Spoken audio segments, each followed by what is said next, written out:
to be opposition to the Unity Party were there. They were drumming, singing, calling names, you know. And I want to repeat those names that were called and some of the slogans that were sung while he was there. But again, that's part of our democratic processes. Their rights to protest is good. They were not lawless, they were not violent. But again, Jeremiah Kuhn has informed the Liberian people that the yellow machines, the processes are well on course, and Liberia might get those machines. So they managed to unload it with their international counterparts or whosoever gave the machines from $43 million, a whooping $43 million, to $22 million. Now, some guys are arguing, do we really need all of these yellow machines, $22 million to purchase 256 yellow machines? Are we serious to put money into this? I'm one of those who praised the government at the time, lauded Ambassador Bwaka and his colleagues in the executive for procuring these materials that will help us and help our front market roads. I'm going to the interior hopefully tomorrow for decoration, but the road leading to Osana is terrible. Right now we say thank you to the government. This government's continuity. The road now from Banga to Salaye is paved. I'm told Nantes can reach as far as Benjamin beyond to Foya. Those are good initiatives. I mean, government is in continuity. I listened to my big brother Benedict Colbert this morning when Clarence Jackson quizzed him about some roads that they paid for and the ones that were done.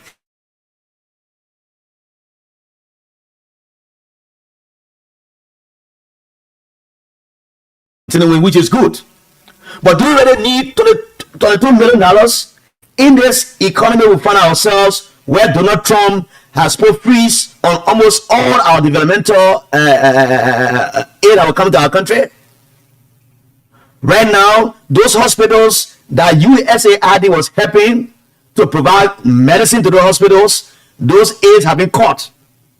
The onus is on the government of Liberia now to provide medication for those hospitals.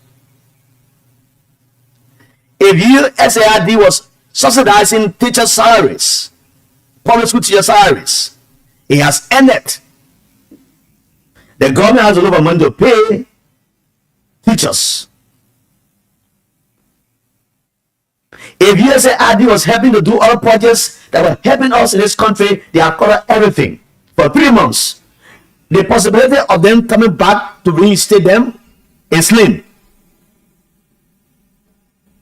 So can we prioritize this money? 22 million just for yellow machine. Yes, I think it's important. I embraced it earlier. But given the situation we find ourselves, given the situation are bad now, we need to redirect our energy towards other things that are important. We have lived without good roads in this country since 1847. It was not died. I supported it. I supported the yellow machine before. I still support it. But I think we should place it on a hold. In the face of these 20 challenges we have on our hands, we cannot be putting money, $22 million to yellow machines while the bread and butter issues are not resolved. I listened to Dawes Dillon this morning on state radio. He made some comments and talked about, oh, if the government does not pay people salaries and benefits, it's not a government issue. No, Mr. Dillon, you got it wrong. If the government of Liberia does not pay people on time, and that benefits on time, it becomes a human rights violation. It's a violation of their fundamental human rights. But for a senator who should be schooled, or because he's supposed to a Unity Party government, to come and tell us, say, if you don't pay people on time, and you don't pay their benefits, it's not a governance issue, it's a governance issue. Because the onus is on the government, on the president, to ensure that everybody gets paid. When you work, you get paid, you get better things for yourself, and your children live better lives.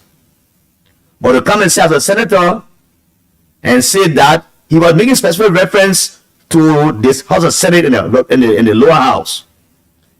But again, it also borders around the lower people, the low income earners. If they work, they don't get salaries, is a governance issue. So in my mind, I think the government of Liberia should redirect its energy This 22 million will be put in the budget. Whatsoever it will be put. There are so much issues to be discussed here. I listened to Richard Kuhn the other day when he went to JFK, and I bought into his argument, and his statement he made there was that, oh, JFK is a big hospital XYZ, but it's underfunded. Yeah, we know it's underfunded. And we'll put 22 million in the budget for JFK renovation and for JFK XYZ for medication whatsoever, which is good, Mr. Speaker, or Majority Speaker. That's a good idea. If we identify funding areas that we can get money from to put it into the budget, it will be good for the hospital to be resuscitated in terms of medicine and equipment. That was good on the part of Richard Kuhn. I think it was good. So if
for aid to the Elections Commission for election business, they have removed that money already. That money is removed. So we are going to buy election in Nimba. I'm told that the Vice President, His Excellency Kuhn, is supporting the incumbent lawmaker, Samuel Koga. And I'm told the United Party will also endorse him. But this man is a city lawmaker. He's a city lawmaker. He has 5 more years to be in power. So if the man is elected tomorrow, he had to have another by-election. Where do we have the money to have by-election? Already, the democracy fund, that democracy fund that was given by the U.S. government has been cut off. Where will Liberia get money from to have a by-election? Also, just because one man has won election and you want to give him a political face in Nimba. Koga is my big brother. I know him very well. When he worked at the Freeport of Monrovia before I was in high school, he used to walk and pass my father's house while going to work, to red light, to get taxi to go to work. I was in Singapore Catholic school. I know him all the years. I have nothing against him. But at this point where our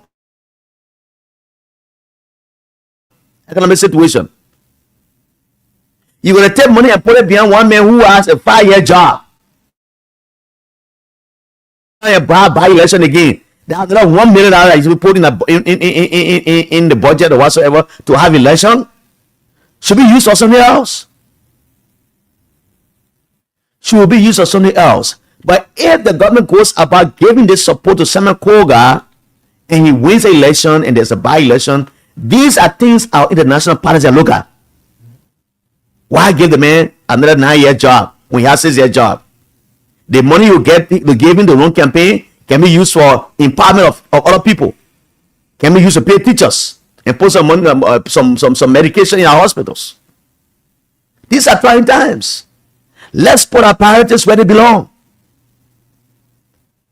At 3 o'clock, Mr. Kevin DJ Matari, Assistant Minister at the Ministry of Commerce, who is also a partner steward of the NBR, will join us here on the discussion. We have a conversation about MDR, the newly emerged CMC party of Honorable Musa Hassan Belete. I listened to it this morning with Siku Sharif and Samara Wallach being quizzed this morning. And we'll talk to the MDR, the man who is also steward of the party, and Assistant Commerce Minister, Mr. Kevin DJ Matari, a wanton journalist, who joined us to talk about Nima politics. There have been issues in the Methodist Church. We managed to have brought in one side of the divide. Mr. Jefferson Knight and another pastor were here. We talked about all the problems in the church SYZ. But the other faction has something to say as well. On the flip side, 4 o'clock, Mr. Boyce, Orlando Boyce, will be here to talk about the issues in the Methodist Church, where they belong. Because he was accused by the guys of playing a double standard game with the United Methodist Church. We'll talk to him at that time. So let's move on. I was coming this, I will read a comment, just keep leaving in there. Asata and Miller and others are reading for you.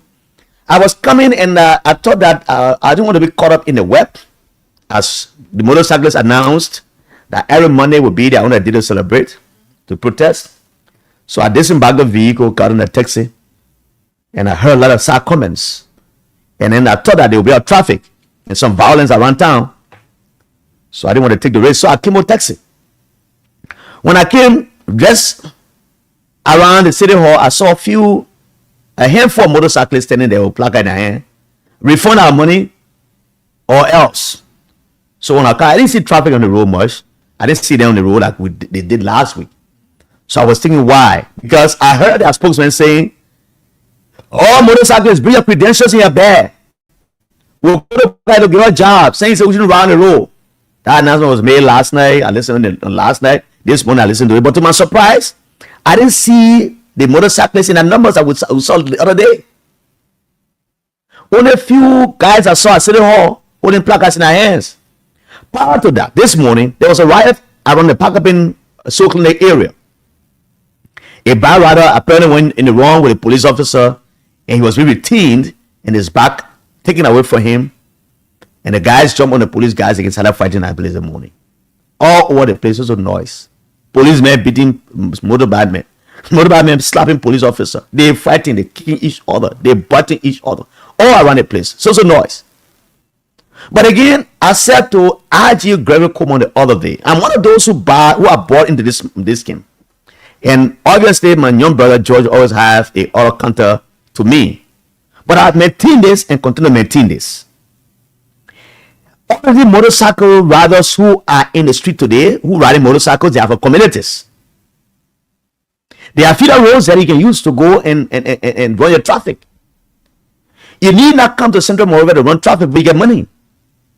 In fact, some of the feeder roads, they make fast money than coming to Central Monrovia. I dislike the way the police officer treat the motorcycles riders. They use real force on them. Like what happened to Parkman today. The guys went after the riot, they arrested some motorcycle riders. They impounded their motorcycles and killed them. Because they think they were involved in hooliganism. They threw them away. But if you tell the fish not to smell, or the cat not to eat the fish should not smell. The other day I saw the Deputy Police Inspector General giving up motorbikes that were seized by the police to these motorcycles owners. True, they represented Emmanuel Dan, and which I saw was a good sign. And we must keep doing this. This country must be tidy. This country must have law and order. Even though some of the higher ups are breaking the law. Some of the higher ups are breaking the law. A clear manifestation of what happened in the legislature, you know that. If Supreme Court rules, nobody respects the Supreme Court ruling. People have to go to court over and again in the Kofa case. Sometimes people who are the bigger guys when they commit crimes, they are not prosecuted.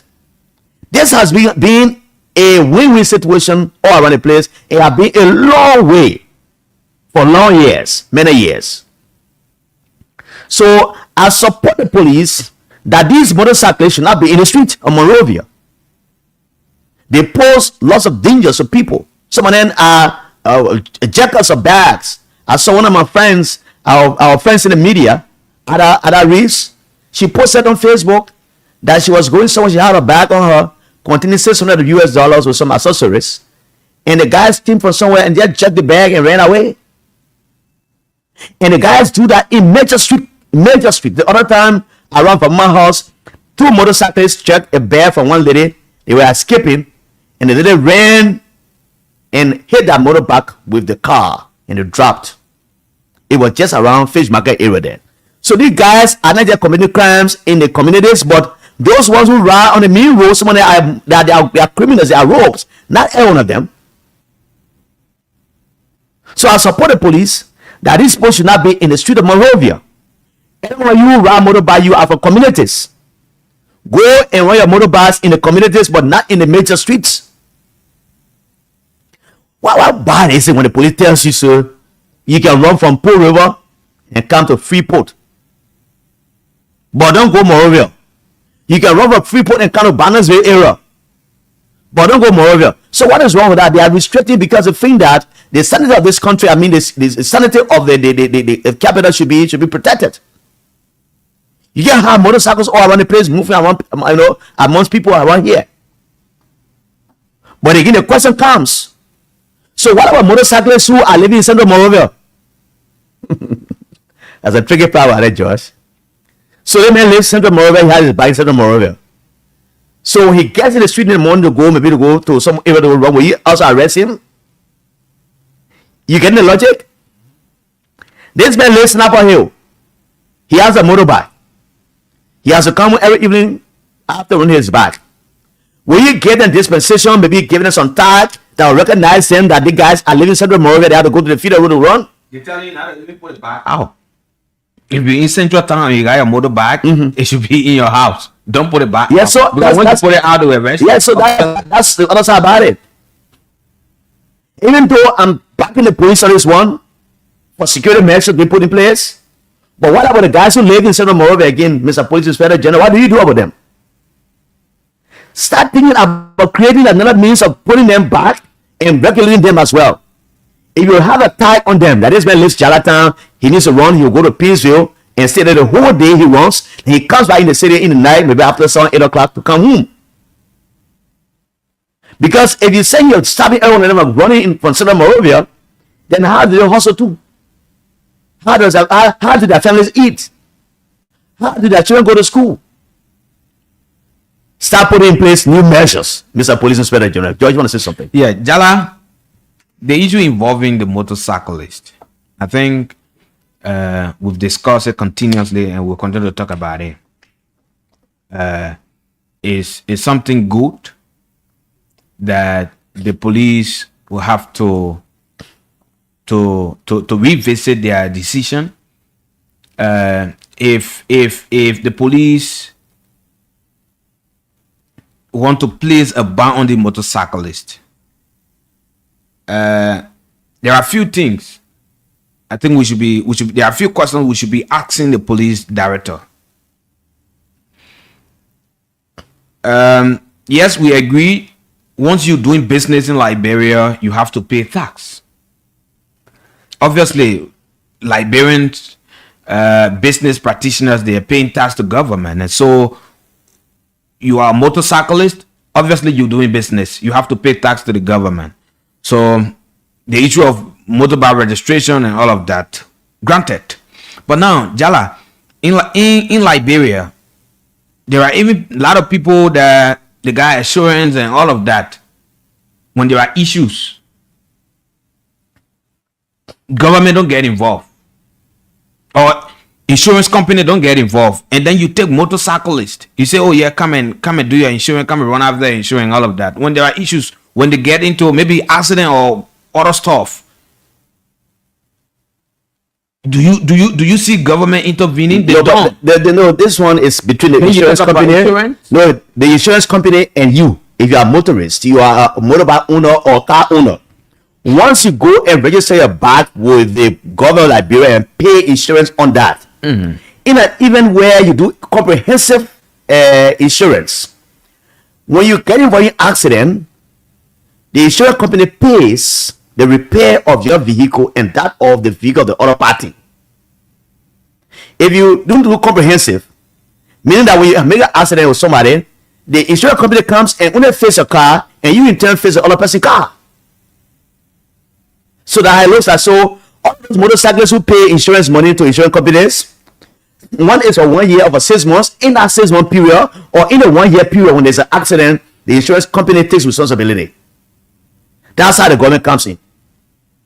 Just to get that. So the thing is, Jala, I think then if it is so, the government or what the police should have done, just create a witness and let the guy know, what's the importance of, having insurance or being insured as a motorcyclist.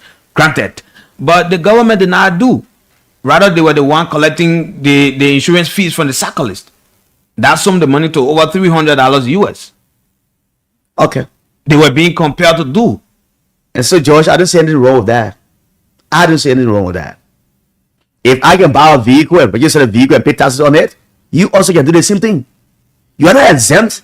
The law does not exempt you. The law does not exempt you because it is a business you are doing. Once you buy a motorbike with the intent you're going to run it as a commercial motorbike, you must be able to pay for lessons, pay for hair gear, and pay for everything that accompanies it. So what becomes of those that are in the community at the moment? So the law cannot hold everybody at the same time. Oh, and I told the story about the guy myself. The police guy who grabbed it, we got to the telling. They made everybody think the telling is going. They made everybody will pass. By the time someone banana FM car, they may say, "Yeah, put me up." So I said, "I'm not happy." He said, "Why a lesson?" I said, "My lesson." I said, "He said, man, but you know what happened?" I said, "What? Why you need to arrest all the people?" He said, "No, you as a journalist, you can get all the news in the world. You can report all the news every day on one data." I said, "No, I just felt weird." I said, "Man, sorry, I beg you, let me go." So those ones who are in the communities on the federal roads, the government have money. So will the police go back to the communities and ensure that those that did not do? But do you know that most of the guys who also run in the communities, the police, they stand for inspection for them? They do. Anyway, Josh, that's another story for another time. The struggle continues. Let's move on to ECOWAS. Let's welcome Diana Dennis. Welcome. Diana Dennis watches us from Manhattan, the New York City. Fellows Goldmine watching us from, he said, this country is stressing. John S. Tobaya. Problem from the volume. Okay, we'll look at that. I will come and review all the comments up there later. Peter, one day, good afternoon, big brother Jala. And George, I'm following you from Crown Hill community. Murphy Hine, good afternoon, big brother Jala. I'm watching from District 9. Muya Sharif watching, following me from District number 9 as well. Winifred G. Dwyer, good afternoon, I'm following you from the PHP community. Thanks for the show, she says. Let me go up again and read a few of them. I come and go to the other issues. Now I'll come by and read the rest of the comments. Mohammed Sakarman. I'm watching from the United Arab Emirates, Abu Dhabi. He says, is Mohammed S. Kamara. Honorable Jackson M. Jusu. Welcome. He says, this time the yellow machine was not given by friends. So what happened to the 219 yellow machines? Lai. Hello, Jaram watching from Carwell. He says, Richard Jadino Mabon Kafumba. Good afternoon, people watching live from a purple corner, Roberts Fee Highway. April B. Koroma. Watching and following the conversation from the Islamic Youth Forum for a change of at the Iron Factory area. Okay. Winifred G. Dwyer says, good afternoon, Jala Grayfield. I'm good. Good afternoon to Mr. George. Good afternoon to the peace-loving people of Grand Jida County. To be precise, Borokem, my hometown. I'm following you from PHP community this afternoon. Thanks for the show, Mr. Grayfield, she says. I will come and read more of the comments, but let's move in. This one will be the last one.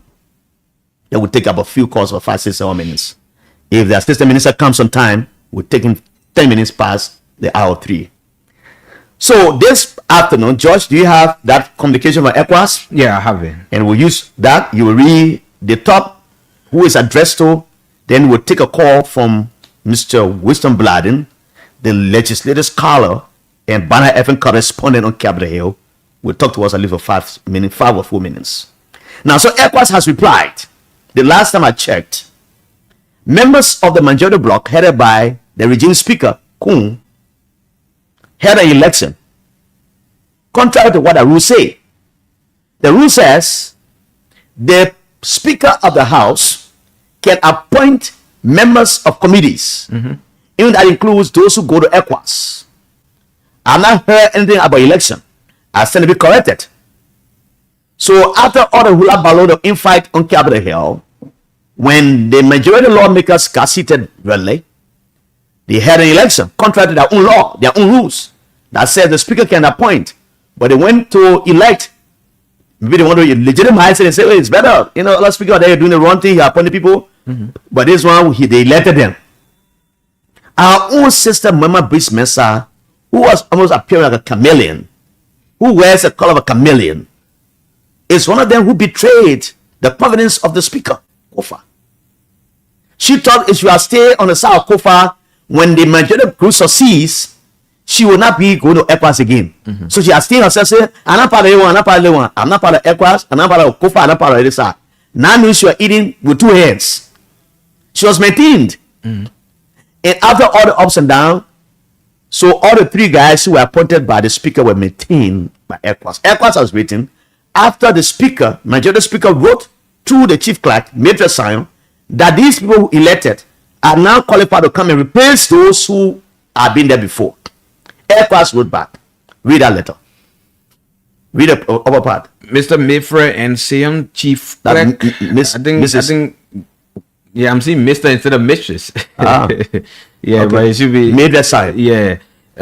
Mistress Madre and Sion, Chief Clerk, House of Representatives of Liberia, Capitol Building, Monrovia, Liberia, response to the request for the recall of 3 members of the Liberian delegation to the ECOWAS Parliament. Dear Chief Clerk, I acknowledge receipt of a letter dated February 25th, 2025, regarding the recall of 3 members designated by the House of Representatives of Liberia to serve in the ECOWAS Parliament. Following a thorough review of your request, I wish to inform you of the following. In accordance with Article 18, 1 and 2 of the Supplementary Act on the enhancement of the power of ECOWAS Parliament, the mandate of community parliamentarians is set for a fixed term of 4 years. Once designated and sworn in, members cannot be removed. Okay, stop there. Once what? Read that. Read that part. Yes. Once dedicated. Go ahead. In accordance with. Yeah. Let me just. Okay. 1. In accordance with Article 18, 1 and 2 of the Supplementary Act on the enhancement of the powers of ECOWAS Parliament, the mandate of the community parliamentarians is set for a fixed term of 4 years. Once designated and sworn in, cannot be removed or replaced before the expiration of their term. Okay, so you have it there. So ECOWAS has responded to the request From the by majority Honorable Richard Nangbe Kun and his majority bloc, giving it a bloody nose politically. It's a political bloody nose. I like the way you place it, bloody nose. You know, the last time I checked, these three lawmakers were obstacles to finding peace in the crisis at the legislature. ECOWAS took upon this time. The president of ECOWAS, or chair of ECOWAS herself, came. She didn't designate anybody because she knew that this thing it had a higher gravity. She came. They held discussions with people around in their bloc, with the Senate. But you didn't listen to them. You disrespected ECOWAS on the ground. But ECOWAS not the same to you. With their disrespect to us, there's a standing rule that says that if somebody is elected to this parliament, he or she cannot be removed after 4 years. So that case closed. That bill will stop that one here. The case closed. But we're getting some information about what's happening. I'm getting information that the president is getting concerned about the law of prolongation of the crisis on Capitol Hill. So he called Mr. Kun to convene a legislative retreat for these people. I'm told that RLJ is also being booked for that retreat. And Kun has responded to the president that he can resolve the crisis. But if he was part of the crisis that created that, he was part of the men that created the crisis, how can he be the one to resolve the crisis? So I'm told that they're talking to their colleagues from the minority side to go there. I spoke to some lawmakers from the minority side. They said they have not been contacted for retreat. And the question was, if they call you there, will you go there? I don't think so they'll go there because Musa Belede, who has the rule of law caucus, has said that they will not respect Kun as the leader of the legislature, the lower house. So they will not assemble before his gavel to do any business. What we're getting at is that if the court rules in favor of Kofa in the Bureau of Information filed, it means that there will be a new election. And if there's a new election, Mr. Kofa will resign honorably and elections will be held. Musa Belede, Thomas Fala, I'm hearing the name of someone else who is somebody else again. But I'm told that Kun would not be qualified to contest. Wow. That's what I'm getting. But it is also his fundamental right to contest. If you say things are not done right before and you want to do it right now, Kun say has his right to contest. You are given a chance to contest. Let us hold hula balloon in the house end, man. It's hard time now. This college just running where it's running. And so nobody is in charge. The college looks like it's on autopilot. In the next one, you going, one time coming from Beijing, coming to Liberia, we're coming to, what the plane is, New Delhi. From Beijing to New Delhi, about 8 hours flight. In the middle of the night, the plane starts shaking violently. Somebody say, the man again, they put a plane on autopilot. The plane will give out us. So they can put a plane on autopilot, just move by itself, you know. So that it looks like. This hula balloon needs to end. Let's place a call to Mr. Wilson Bladen. Wilson, if you can call me, I'll appreciate it as well. I'll try to get the number of this place. But call me, I can take a call. Nevertheless, my data or my minutes are not harmonized. I have sufficient money in place to call you. If you don't have, I can still call you. So that's how it looks like. George, you want to be saying something while I'm trying to get a Yeah, hope when you get wisdom, you can also question about the information coming from up Capitol Hill that the majority bloc, headed by Richard Kuhn, he has ordered his colleagues, the majority lawmakers, to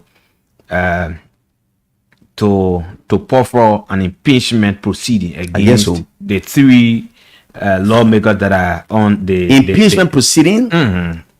of the three lawmakers that are Do part they of have that power to impeach anyone?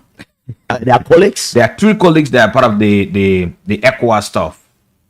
They can't do that. That's what coming up. No, I think that is far fetched. It's been It can't work that it's way. been on the social media. But the guys are going to Supreme Court. The guys are going to even Wisdom Planet. posted. Okay, Yeah, he just Wisdom is on this line. Let's talk to him. Wisdom, welcome. How are you?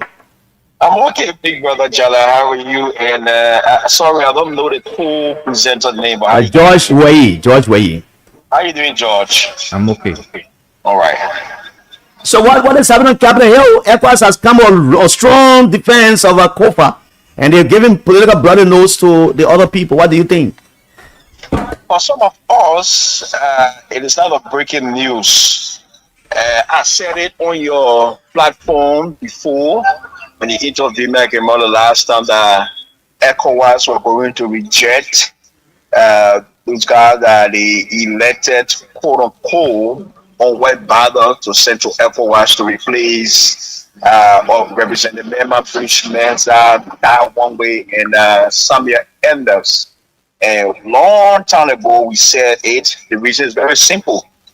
So this year, by the grace of the Almighty God, maybe 40 years of Capitol Hill covering that place. So we know all the rules, how members are elected or sent to ECOWAS and how they are recalled.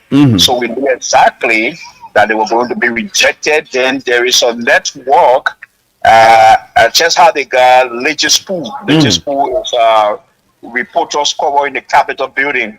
That's exactly how they got. Now, before you go ahead, Mr. Wilson Bladden, I'm told that those who were seconded to the ECOWAS Parliament by the majority speaker were elected. And what I'm getting to know is that it is a speaker who appoints for the committee and even the ECOWAS Parliament. Why did they go to election? So the issue about election back and forth, it never happens at the Honorable House of Representatives. Election takes place at the U.S. Senate. The rules are very clear. All those who serve on committees and represent that body are all elected. And for the House of Representatives, the Speaker have given the absolute power to do appointment. So there were no elections held at the Honorable House of Representatives. What happened at the Honorable House of Representatives politically was a witch hunt. And the only reason because they needed Tao one way, they needed a member Bridge Mesa who has been double dipping. She goes to Representative Richard Kuhn's block meeting, and she also goes to Speaker Fonati Kofa meeting. And She's been eating with two hands. Yes, that's exactly what she been double dipping. dipping. So if you notice, she was the only person that the majority block in the mind thought that they were meeting at ECOWAS because she had been playing by the tune, goes to Kofa meeting, get information, carry to their black. So we knew exactly there was no meeting or elections at the Honorable House of Representatives. Was a wish one. They thought they had the power, like the way. But why would they want to go against their own rules that talk about the appointment by the speaker? But it is not the first time, Jara. They even went against their own rules by removing committee members. Once you are appointed by the Speaker of the Honorable House of Representatives to serve on a particular committee, no matter how, you just need to serve with good behavior and what have you. No matter. Now, what is it that you were reporting about impeachment proceeding against some of their members? Yeah, go ahead with that. Before you move on, conclude, before you go start the show, as soon as I dropped the line, I was on the line with you, and I got this text for a member who is a member of the majority bloc. He or she, I don't want to call name, is my friend. I've texted me as we speak. They are currently at the RLGA, and they have resolved, since ECOWAS have given some rules and regulations on how a member can be recalled or be removed from ECOWAS.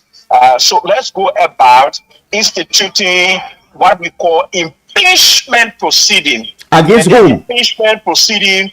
No, they can come out. They think that they got the numbers, and they will be making error. For you to sustain, they want to impeach who now? They want to impeach the colleagues that were the ECOWAS, including the three individuals that ECOWAS maintain, because on ground they cannot be recalled, because they, as far ECOWAS is concerned, they have not violated any rules for ECOWAS, except they are not members of the respective countries. That is to represent, like ECOWAS, they mean they can have their recall. So among them, also Cotoboso representative Yeke Korba, as you may be aware, 3 times last week, the Committee on Rules, Order and Administration, headed by James Collier, they have been having series of meetings and hearings and investigation as it relates to representation. But has Yeke Korba complied with them? We have never attended any of the meeting, and Representative Korba is 100% correct. You cannot go to session and expel Representative Yeke Korba by may or yea vote. Who are in favor to expel Jala Gribi say yea? Then you got few people with the live tunes shouting yea. But it seems that this crisis is far from over, my brother. It seems that this crisis is far from over. What happens in the case where Fonati Kofa is given a political victory as a result of the Bill of Information filed with the Supreme Court? What do you anticipate after that? So, if Speaker Fonati Kofa is given a victory, and I can predict that ruling will come in favor of Fonati Kofa. What do I say so? If you can remember the interpretation given by the Justice Minister. Yes. Okay. Basically. Go down well with members of the majority bloc, and for the formula went as far as insulting the Honorable Associate Justice and terming that interpretation as a liquor statement. So that was a clear interpretation of the Bill of Information that everybody has been looking for. Okay. But on the other hand, it did not go down well. So if this ruling come in favor of Speaker Kofa Jala, I can say to you, Kofa is aware that the executive doesn't want to work with him. But on the other hand, they don't have any right to have him removed from his position as Speaker. And Fonati Kofa is prepared to resign and allow his deputy to take over. Then the horse can go to election. Okay, so if that happens, then my uncle Thomas Fala will ascend as Speaker. That's what the rule says. And when he ascends as Speaker, then it nullifies the election of Richard Nangbe-Kun. Exactly. But do you think Kun will listen to that? Will go by what he said? Kun can only refuse to listen or not to abide by the rulings of the Supreme Court if the executive state decides to offer him state security position. Okay. Oh, the line is getting too terrible, man. Getting too terrible. Winston, are you see there? Oh, he gone off. So, Winston, thank you for the update. You know, and that's just one thing Winston said, and I was trying to say earlier. If the Supreme Court comes out with this ruling in favor of Kofa, what will happen to be, because Joseph Imam Boakai and his team, they have already acknowledged not Kofa, but Kun's role as Speaker. Mm-hmm. By matter of fact, they attended the SONA, he presided, and SYC. If he stays there as Speaker, the state security given to him, and he still has his office, then it means that the executive is still working with him. Mm-hmm. Then it means the hula battle in the House will continue. I saw a post for Akara's Gray. He said, if the victory they're talking about comes in favor of Fonati Kofa, and Richard Nangbe-Kun does not listen to the call of the Supreme Court, they will take men and women politically to move and remove him from power. So you see what we're heading to? Let's activate the phone lines for a few minutes, George. Yeah, quickly, Jala. Don't forget, play the cash giveaway. Yeah, cash giveaway is 5 times. Yes, *799#. OK, select number 8 for Vozal Liberia. Play with 100 LD and win 4,000. It's just easy. The more you play, the more you win. And hash. OK, sled number 8 for Vozal Liberia. Play with 100 LD and win 4,000. Let me welcome my brother and friend Leviticus P. Warmer. He and his darling wife are falling from Duke community. Madam Esther Barrio Warmer. Awili Steve City, welcome. Ruben Khan, welcome. Burgess G. K. Lamadan, good afternoon, Jala, Griffin, and George. I'm following the conversation from Pinzo City, District number what? 6, he says. Hello, let me take this call. Let me take this call from here first. I will come to you.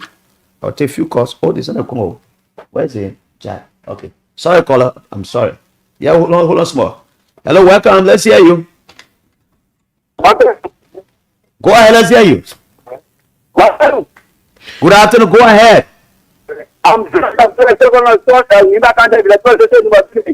You calling from Nima Kante?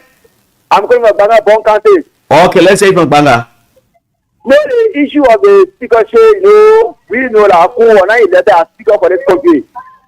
But we know that who had a result for the country to be stable. Because the economic crisis of the country is very difficult, and the Banga is setting that was every day. Yes, so Banga to be this sort of thing like that. He the ministry of the country for not proceeding well. And there are so many issues within this country that the Liberia are not telling about okay. So we go resign. Over we resign. That some of us will serve as speaker, acting speaker for safety. You can conduct election. I know that Musa Azabete will be the speaker for this country. I conclude. You in a poor hall, my man. You're not in the poor, you must have the speaker. Hello, caller, let's hear you. Yeah, how are you? You sound like Mohammed Getawe.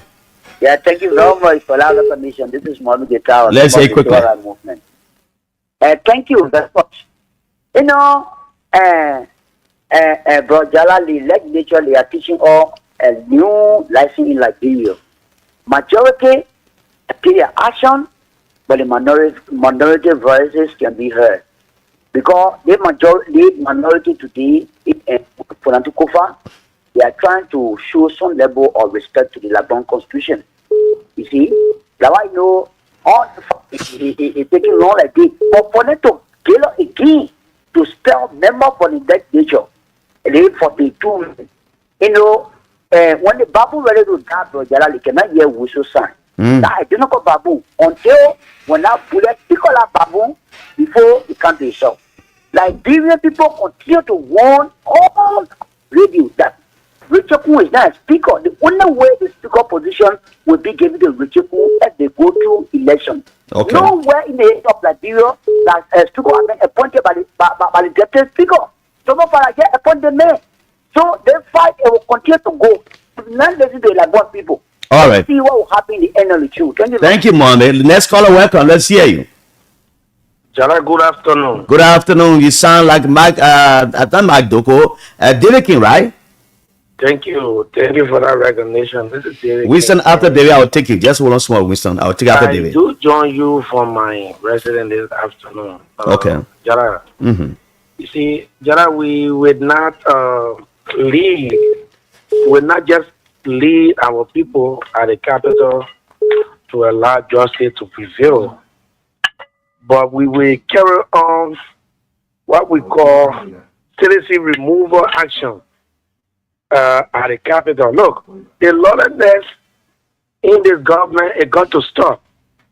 If the full bench have presided over this case, and they come out with a ruling and say Funanti Kofa should return to the capital building and preside as the speaker, and Richard Nangweko says that he and James Polet will fully formula and other people, Clarence Garden, they will not give a chance, we will carry on citizen removal action. How will you do that? How do you do that? They are political people. We will call for the people power. And you know the people power is greater than any other power. You mean you're going to take a political action by going to the capital, remove them, station protests and all of those? We will carry unspecified amount of human beings, all right, from across the 15 political subdivision to make sure that the rule of law should be restored. Because some worker came to power, all we've been experiencing Lawlessness has become the order of the day. Mr. Boakai is on the ambience of lawlessness. And we are seeing from the angle of the CDC, we do not want lawlessness to exist in our country. So we're going to use the people power to remove Richard Nangbeku, who is a purported speaker according to the Supreme Court. So we will not just take slide. Thank you. All right. Thanks so very kindly. Let me go back to Winston Bladen. Winston, please come back. Just the information I wanted to provide you before I went off the line. Are you aware today the Honorable Supreme Court opened? Yes, I am aware, and then all members of the legislature were absent. No, all members of the legislature are not invited. There is a particular person that was absent from that body today. The speaker? You mean the speaker? Exactly. And do you know why the speaker was absent from that body? Tell me, let's hear you. Because the Honorable Supreme Court does not recognize Richard Nangbeku. The very same way to stay away from the State of the Nation address. It's the very same. But other people think it's a reprisal action by Nangbeku because they didn't attend the SONA, so also they cannot attend the opening of the Supreme Court. Oh, there was no invitation sent to him. That was the only reason why. Have you authenticated that, Mr. Winston Bladen, to say that there was no invitation sent to him? Hello? Mr. Bladen has gone off. I don't know what's going on with it. I think it's a network problem. Yes, but again, other people think that it's a reprisal action. The fact that Winston are here, I'm calling on the Lusa, right? And the corner orange. I think that's what's going on. Let me call it orange. Okay. But we'll send you a call back if you have the time. So let me take a few calls. Yeah. Hello, welcome. Hello, welcome. Yes, brother Jara, how you doing, Papa? Hey, is that lady again? You can really get missing. You can really get missing sometimes.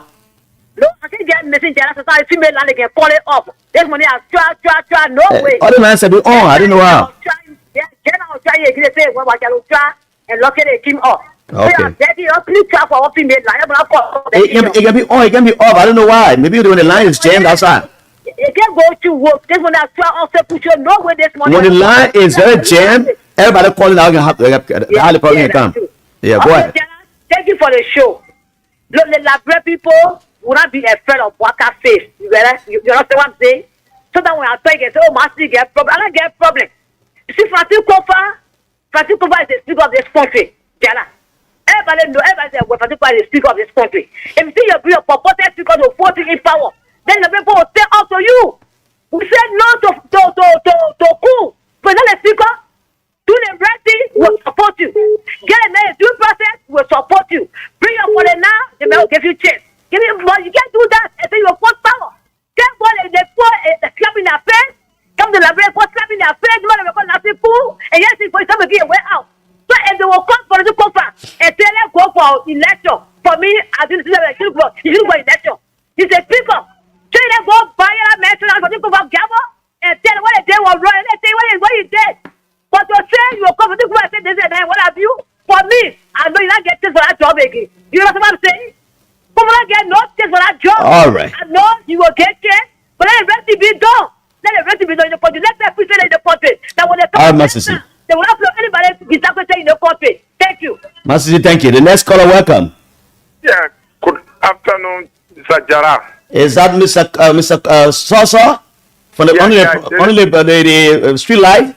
Yeah. I'm Peter, the big council cover under the street light in Lower Johnsonville. Thank you very much for the fascinating discussion. Let's say, my brother. Jara, we have articulated to the people from the other political divide that who is a Rachel, who is a speaker, but they don't want to listen. And these guys need to learn. And they need to really learn. Even Queen himself is a complete disgrace and the entire guy from that particular so-called minority bloc. They are complete disgrace to this particular society and even to the very district that they are representing. Look at the communication that Equa and wrote them. That's a complete shame and a total disgrace on Rachel and the entire and those guys from the so-called majority bloc. They brought shame to this particular country. Look at the way those guys articulated the issue of Liberia and you see the rules of ECOWAS and even the using our own legislative policy and the rules that Rachel Boone and other guys, James Collette, will misinterpreting here. But these guys really need to go back to school to learn. And let me say thanks to ECOWAS for providing a creative political hedge. Thank you. Thank you. Thank you. Let me take the next call.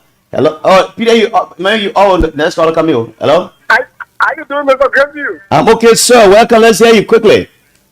All right, this is the voice of PSI in Nigeria from Sokoto to Shofo.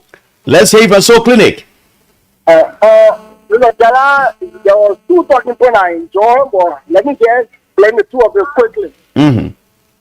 You see, when a particular segment of society is pressed against the wall, Mm-hmm. then there's a perceived danger. Mr. Jala, I listened to you clearly, and let me just agree for the first time with you respectfully. On the issue of the motorcyclists, that they are criminals, some of them are criminals, yes, some of them are criminals. But yet, there are people in society that are criminals also. But then they are not placing, collective guilt upon them. For instance, you all know that total murder was sworn out by the follower minister, Ibrahim Gideon. Ministry in Liberia, not their clothes. And they are telling minister, if I can obtain the time to name them, I will name without getting tired. But this is the clarity on the 20 million. What we got is the 20 million that was given for rural rehabilitation. It is not just for the period of the 80 or 90 days or 100 days deliverables. It was for a certain period, certain years. Did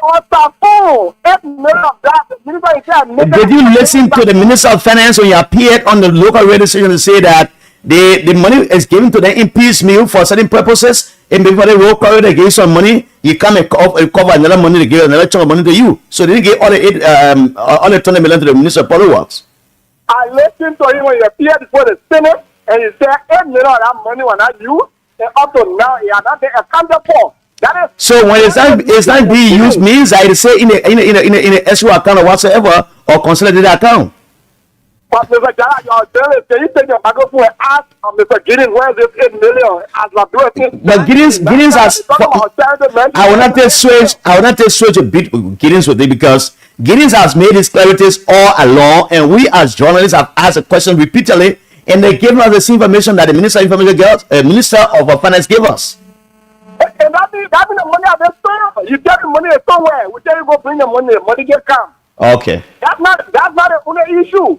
The police, all of the human rights issue that the police is being, accused of.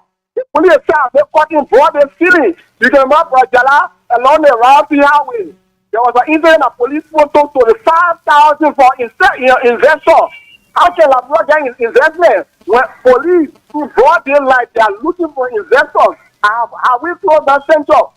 Can we say center police station should be closed because some members of the national police are wrong themselves? That is not good. We got passengers they tell in their car. Passengers say it's a car. They can take one for one day. They throw you out of the car when you die like a business. What happened to you like a business? Not because motorcyclists. So should this be the reason why we should keep the motorcyclists in the street because we have passengers this hour? Come again? Should that be the reason why the motorcyclists should be kept in the street? No. We are saying since the cars got passengers they tell me all cars are not paying for. So more motorbikes they sell, right? But we should get a car that got passengers. So we should have motorbikes they sell to be checking for bags. I'm simply trying to tell you that if we got criminals and more motorcyclists themselves don't let criminals. All right. Thank you. Your points are made. Thank you. Your points are made. We can't continue with you for all along. Others have to participate. 0773 419 502 0551 84711 for the guys in the counties in Bon Nimba and all counties adjacent. The female line is 0773 978564. Keep playing the cash giveaway on star 79 and hash OK select number 8 for Voice of Liberia. Play with just 100 LD and get $4,000. Hello, welcome. Let's hear you, caller. Hello. Good afternoon, Mr. Griffey. Good afternoon, welcome, sir. Thank you. Corvier, is that William Day Corvier?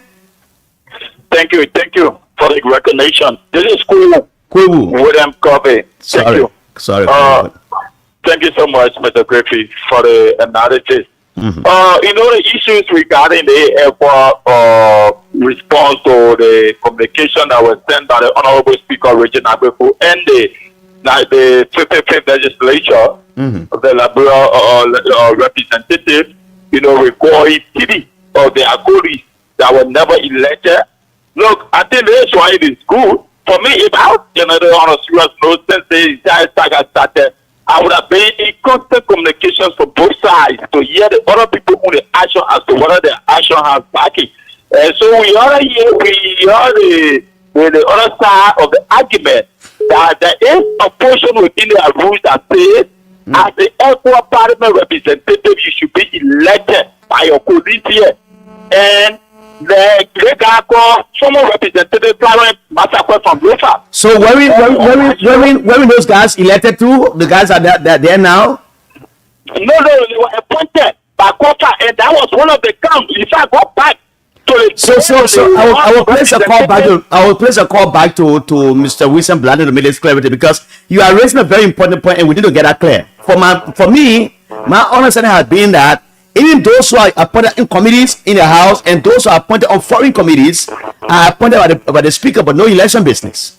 But if you're saying that way, then I need to get more clarity on this matter, which is good. So last day, Clarence Massacre on the show, and he clarified that when he represented a bill at the Equal Parliament, he was elected. The first time he was appointed, they let Muna Peno Youngblood raise the issue. There was a debate. And she said this men need to be elected and there should be election. So Mr. William, so let me ask you, when last did these guys who are on the majority black side got to know that these colleagues of theirs were appointed and not elected, and they didn't raise those alarms until this time now? Because they stayed there for almost a year. No, Mr. Griffey, go back to the state council that will labor for the removal of copper.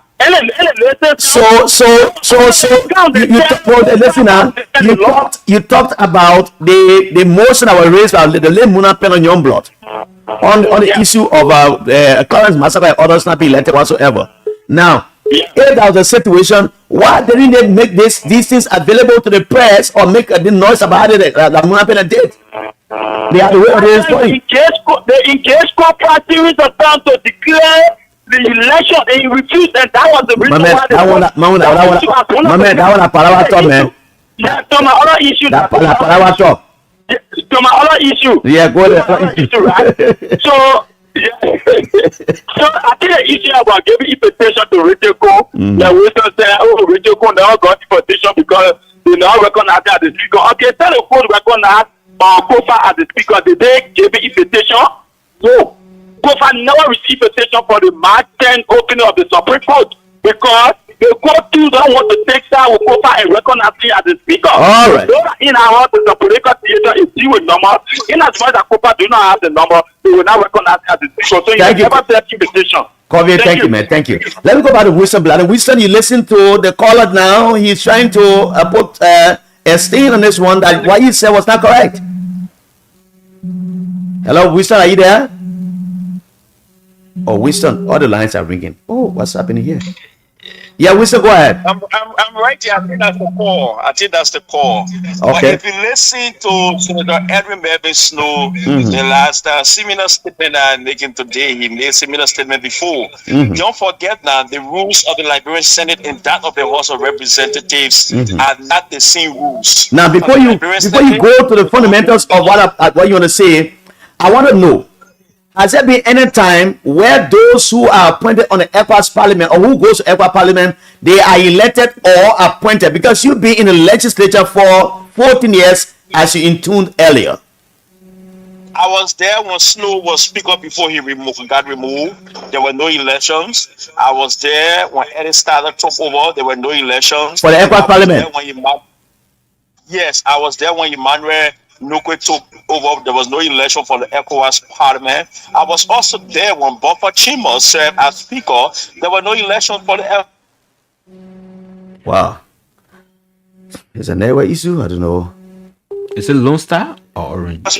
No, I think that the calls coming perhaps. Yeah. When Buffer Chimos served as speaker for 6 years that we were around. There was no election for such position. That position, the appointments lies solely within the authority of the speaker of the Honorable House of Representatives. When you So let's say that again. Let's say that again with some blood for the sake of the public. So you said in the since the speaker any slow time up to the time of Buffer Chambers, there was no election to fill any position for ECOWAS. No election, Jonah. You got contact of lawmakers who served in the 53rd. I will call William Dakel. No election of sort. For you was around. Was there any election under the watch of Buffer Chimo for ECOWAS members? Not to my knowledge. These people got appointed and went on ECOWAS small meetings. Okay, Wilson, thanks. Wilson is coming broken. I think he made a clarity. And go ahead. You want to end? Oh, he gone off. But thanks, Wilson. I will try to place a call to Mr. William Dakel or maybe Akaris Gray and a few other lawmakers I know. Keep calling us on those numbers 0773419502 0555184711. Let me welcome my young brother Eddie Darlington Sumo there in Virginia. Eddie, how are you this afternoon? Say you're monitoring the show. I will come and read some of your comments, but keep your calls coming in. I'll read the comments for you very shortly. Sata M. Miller, good afternoon, Mr. Grayfield and Brother George. I'm watching live from Rare Light. Good to be on the show. Mohammed S. Kamara, good afternoon. I read a comment. Let me go back to this line and take this caller. Hello, welcome. Hello. Yeah, hello. Yes, welcome. Yeah, my name is Aaron Cobley. I come from Brooklyn Community, Banga. Aaron Cobley, welcome, my brother. How are you, my old man? Yeah, all right. Jala, the issue at the capital, I want to speak small. The issue at the capital is really an embarrassment to all of us outside Monrovia. Things are difficult like this, and there's confusion in the House of Parliament. It's a shame. It's a shame. The other day I went in the city, but about your country. Oh, you gone off? Oh, I think he went off. He said here, but the network problem. Hello? Oh man, are you there? Oh, what's going on? Oh, just call back. Call back. We'll take your calls on these numbers. Or the numbers are here. But again, the cash giveaway is here. Star 79 # OK sled number 8 for Vosel, Liberia. Play with 100 LD and win 4,000 LD. Hello, welcome. Call, are you there? Hello, welcome. Caller, are you there? Welcome. Go ahead. Let's hear you. Hello. Hello, welcome. Let's hear you, my brother. Thank you very much, George. Thank you for the show. Okay. This is Siku HRB and I do join from Batala this afternoon. Batalala? Batala, Bon County. Okay. All right. Let's hear you. Yeah, people, thank you for the analysis this afternoon. Like we said, this guy from the majority black, they are power drunk. Because some of them have been in the house from the 53rd up to the 55th. And they know very well that they have not been having election. I think he listened to wisdom. He said from the day he been there as a legislative reporter, he can remember anytime having election for equal parliament representatives. And then only because those guys felt or the leg of Tawongwe or Samuel and Mwema Briggs were appointed by Fonati Kofa, so they want to get rid of everybody like get close or contact with Fonati. So that's why they were trying to recall those guys. But thank God, ECOWAS is an independent body that they can be moved by their pressure. And I think you saw the letter, and that's a disgrace to the country, because how would our government be operating this kind of a way? And when it comes to the issue of the motorcyclists, or someone said some of the motorcyclists are criminals. Yeah, we agree some of them are criminals. But equally so, we have many stores in the country that are criminal, that are more criminal than some of the cyclists. We have a deputy minister from Bogota, Bill McGill Jones, who is a criminal. No, how will you? Oh, no. Let me be careful now. You can just bring somebody in repetition in the public disopinion in such a way. What has he done? What has Bill done? Do you have any evidence against him? They may have a lot of criminal sagas on it that when it comes to the issue of the 250,000. No, but the thing was not proven. I'm told that there was an investigation done, and that is with the Ministry of Finance will provide that. So unless that is done, you can't call you a criminal. We are not getting the report of the investigation. We are not getting the funding. So if someone calling a motorcyclist or criminal, we have a speaker that just took over. Within 3 months, they may refurbish the whole house. So you calling people criminal. So because they are in clean clothes. Thank you so very much, my brother. Thanks so very kindly from Batalala Bon County. Welcome to the show. Let me welcome Mr. Abraham. Let me welcome Mr. Okay, I read your comment. Ricardo Jadino. Okay, maybe I read your comments. Read all of these. Let me come down because I'll jump into the middle. Chief Phyllis Goliman, welcome. Jay Tukwe, welcome. I read your comment. Abraham CA, welcome from Claratown. Otto. Good afternoon. Thanks for the show. We are getting there. Duete, welcome. Mefe Hine, welcome. I'm watching from District 9, where one of the best lawmakers live, Representative Foko. Citizen success, Papi Keita for life. Good afternoon, Big Brother. Jalen Vos, Liberia. I'm falling for Duper Road. A rescue turned to be excuse mission. We managed an expectation for 2029, he says. We are managing Tita Due. A big mouth, she says. Shelton MG Foley. Good afternoon, Voice of Liberia. I'm following from Hotel Africa Road resident.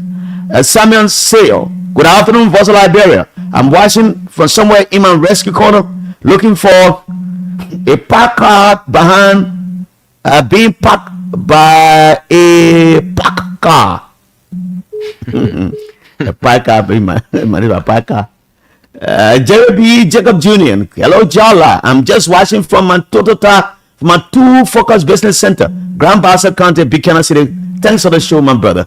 Avino. I'm watching from Banga, Bon County this afternoon. Samain Kalon. Good afternoon, Voice of Liberia. I'm calling from Freetown City, Sierra Leone. J. Freeman Wisa. I'm following from Grand Bassa Cowfield community while eating my dry rice with rare oil. Wow, you made my mouth the water, man. William W. Wulu. Good afternoon, Liberia.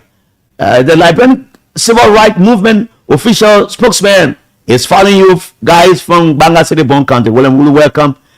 B. Williams, Women Bella, the leadership of Pele Mansion Community Lower Johnsonville is listening. B. Women Bella, how you doing? We should be community dwellers. You should be my neighbor as well. Let me say again. B. Women Bella, the leadership of Pele Mansion Community Lower Johnsonville is listening. I'm told there are plans to do your road in this budget. That Jacobtown Nicholas Sound Road. Leviticus Pay Wama has joined us ever since, he and his darling wife. That's Madam Esther Barrio. Awuliti Tay, GMB. Okay, it's fake, she says. Ruben Kana, welcome. Burgess Mohamed Konawa Dagose, welcome. Burgess GK Lamadana Raya Cummins. I'm watching from Broadway VOA community. Stephen Nangwe, good afternoon, Voice of Liberia. I'm watching from Parliament area, my disabled friend. He always watches us, he listens to us. Genesis Smo, good afternoon, Jala, watching you from Banga City, Bon County. Fofana King, good afternoon, Voice of Liberia. I'm following from Stephen Tower Estate. John Tal Richard Kuhn is not the speaker, and he can never be because he. No, I can't read that. Don't say that. Yeah. John S. Tobaya, watching live from Douala. Vinicius Brad Jr., watching from Nikru Town. Kamara, watching from Benjamin City, Lofa County. George Watkins Jr., I'm following you from my comfort zone in district number 13, Mossorado County. Pei Kuta, I'm watching you from Banga City, Bon County. Liberia, thanks for the show, Jala. Thank you for the show this afternoon. Corosio Duke, the classical Duke rather.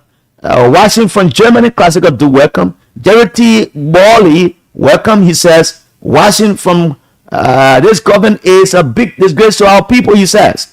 Sunday Flomo, good afternoon, Voice of Liberia and Jala Greyfield. Sunday Flomo following from Bon County. Phoebe Escape Community this afternoon. Thanks for joining us. Perry Keita.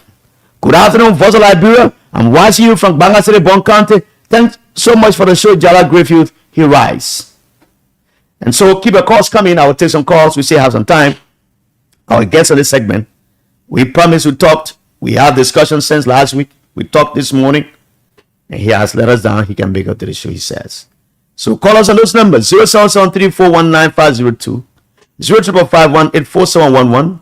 For the guys in the counters, if you are in Monrovia or anywhere you are female, call on 0773-978-564.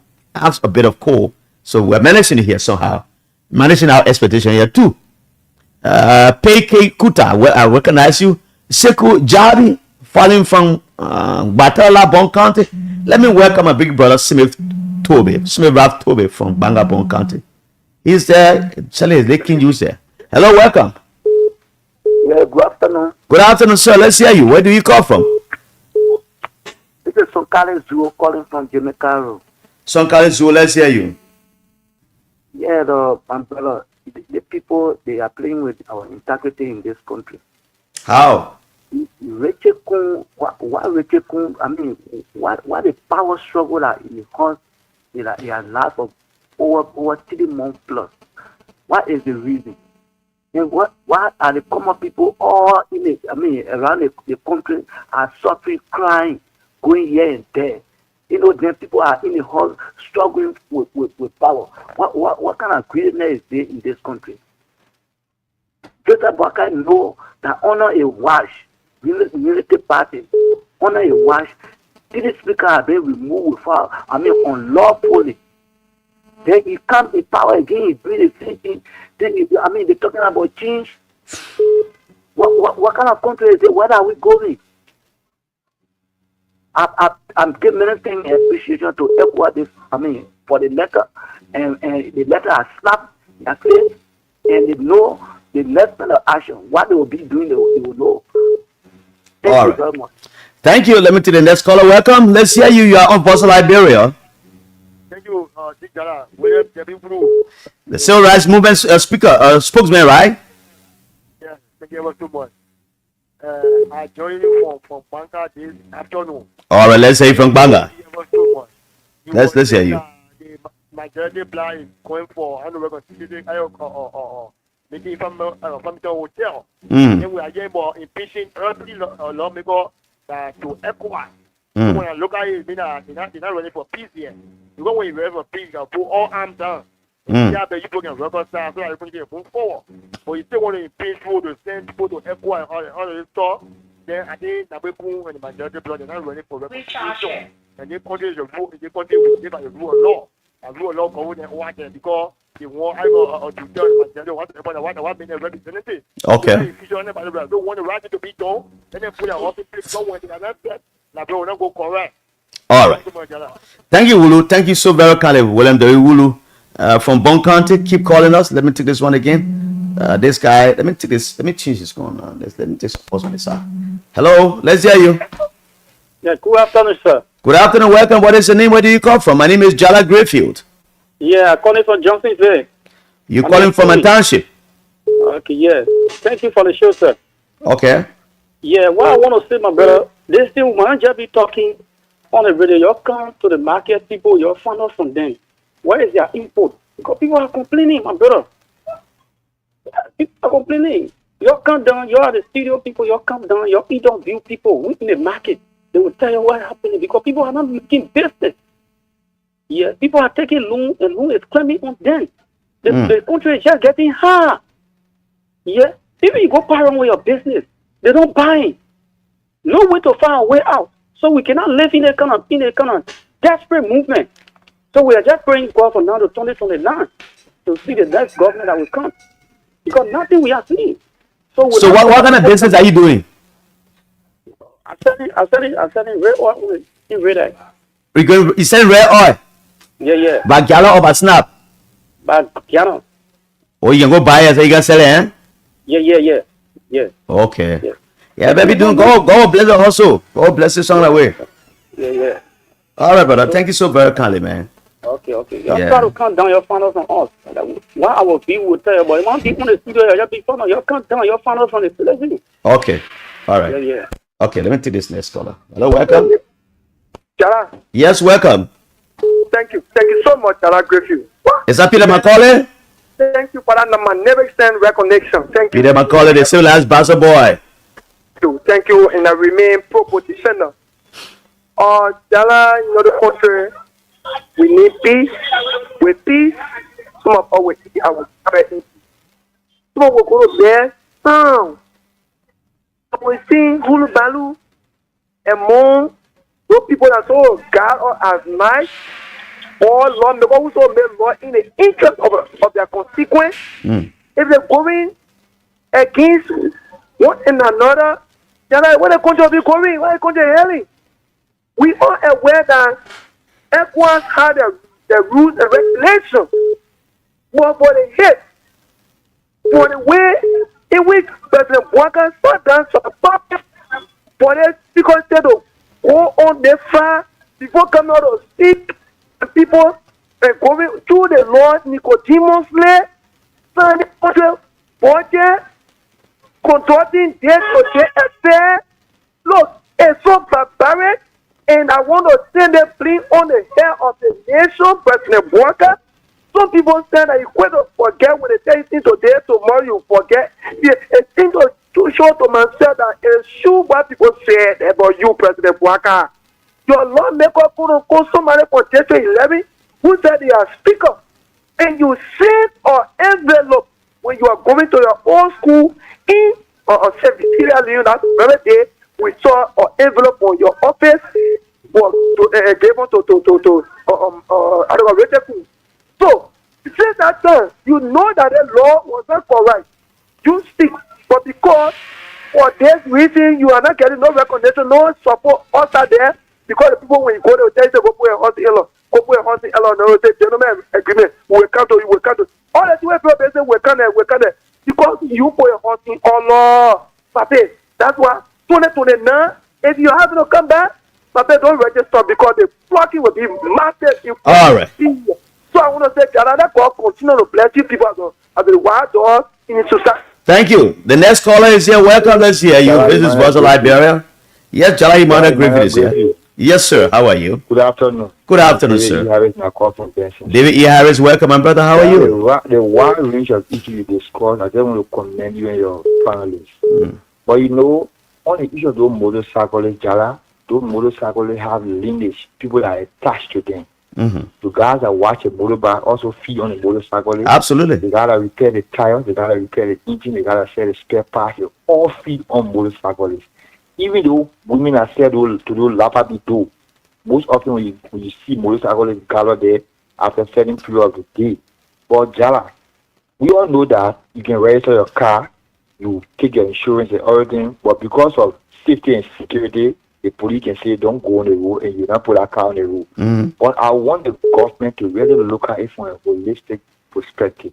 Nowadays things are very difficult. No work income, no job. Even the business sector, the policing power is very low. Yeah. So I want for the government to see how best they can adjust the situation and let's say mentor those guys to come back in the street so they can hustle. Jala, it's not easy. We know the guys on bad apples are jacking phones, jacking bags and other things. But Jala, the government will have to consider because it's not easy. The business sector things are very difficult. A friend of mine called Maurice J. Boyu is saying to me, Jala, things are easy. He said, Jala, as the callers just dropped the line, said, take the microphone and come in the street.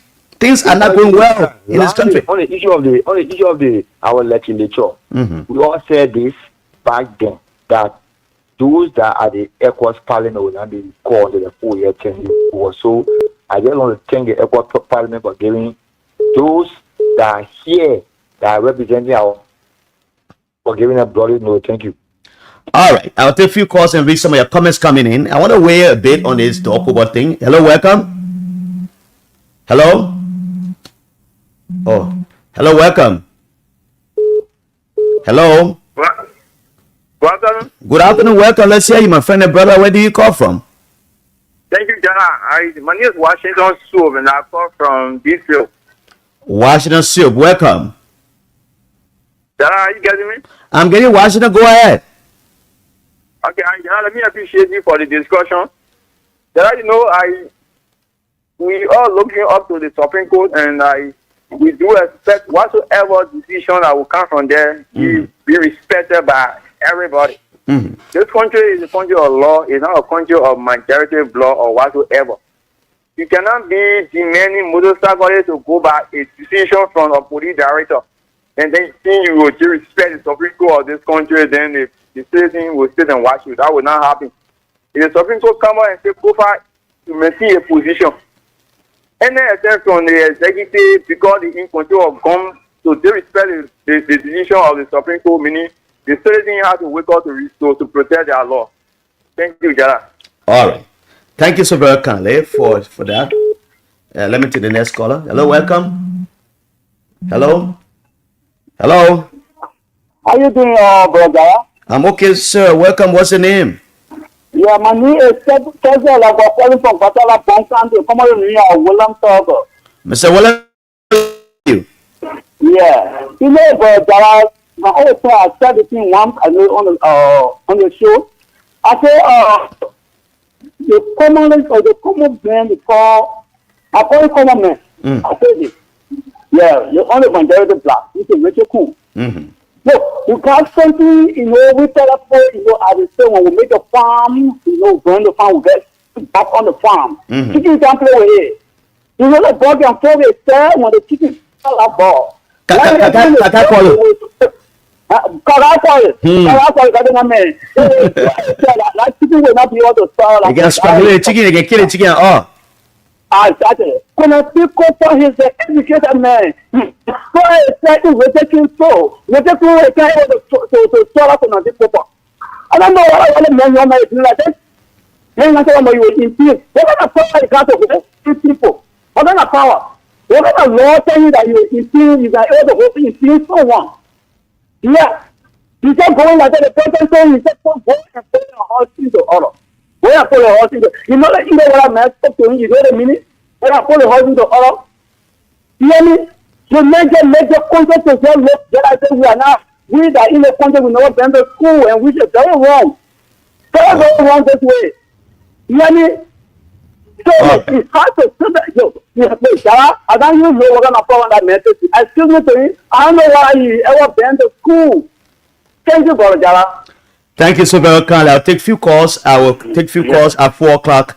Mr. Orlando Boys will be here. He comes to the Methodist Church. You know, there are crises in the church.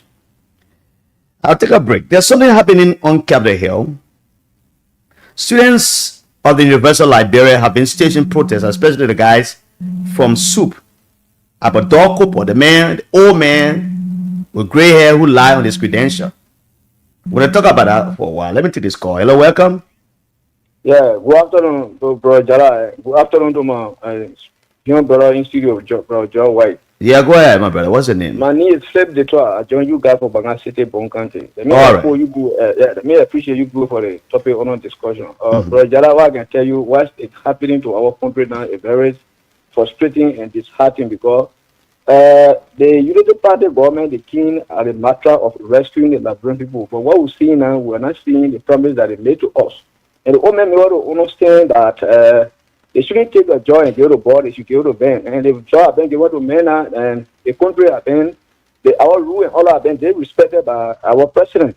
Like, talking about the speakership, we do agree, according to that, they said they removed Fantikofa, we agree. But the law that he said, after you remove the speaker within 60 days, there is a speaker reserve, notification should be given. So anybody that has interest of being speaker, they can contest. How can you go, you stay in the house of plenary, you read piece of paper, you say you remove speaker. Before we remove the speaker, they are already bought car for and Richard Poon. 150,000 car there, the car was parking. So after they finish doing that, from there they said the Richard Poon won on the web battle. And the protest within 60 days. They used to send any notification that there's a vacancy in the house of legislature that there is no speaker there, anybody that got interest you contest. And the old men were campaigning passing all around that the former president are they respected all our law. Today, you see what happening? You kept lawmaker to RLJ hotel. You see what happened to Equa? So our brother will tell them, they can say, we the physician will not know bold and like this. And if you ever the letter that our brother just read, it's just slap on the tail of the government. Then now he's pretending that he want to reconcile with the people. It's the executive.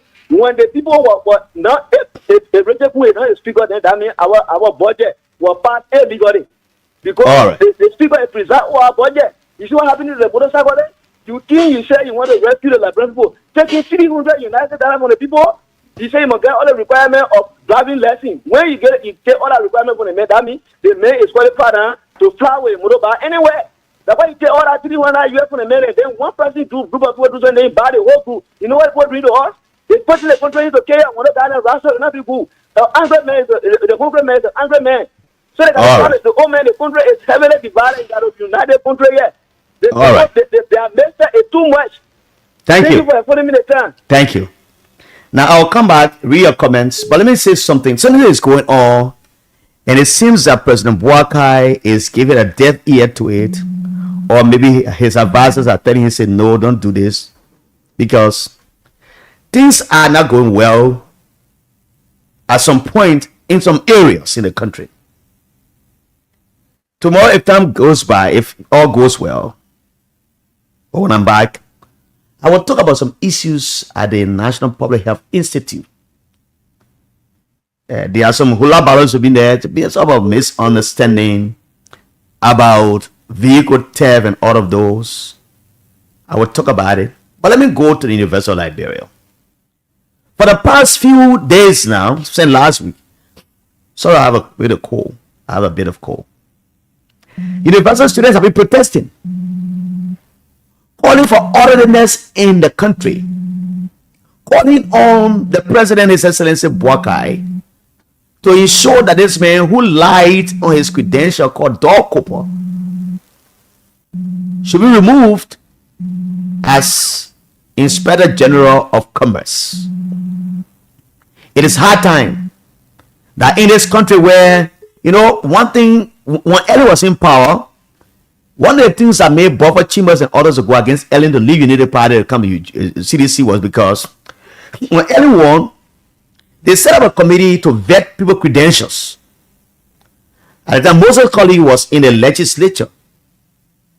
I talked to him at the headquarters before his departure, that before someone is appointed in the government, that person should bring his or her CV, and this committee set up by Madam Sally vets it and know the credential that person brings to the job. After they all agreed, there was an old man who used to be at the MCSS. He died now. I forgot the old man's name. He was a bright old man. A very good old man to me. They all were, So what happened now? Ellen and the other people in the executive started bypassing that committee they set up. Their own committee they set up, say, before you appoint Jara Griffith, I bring a credential to you. When SCA is good, I can make an appointment.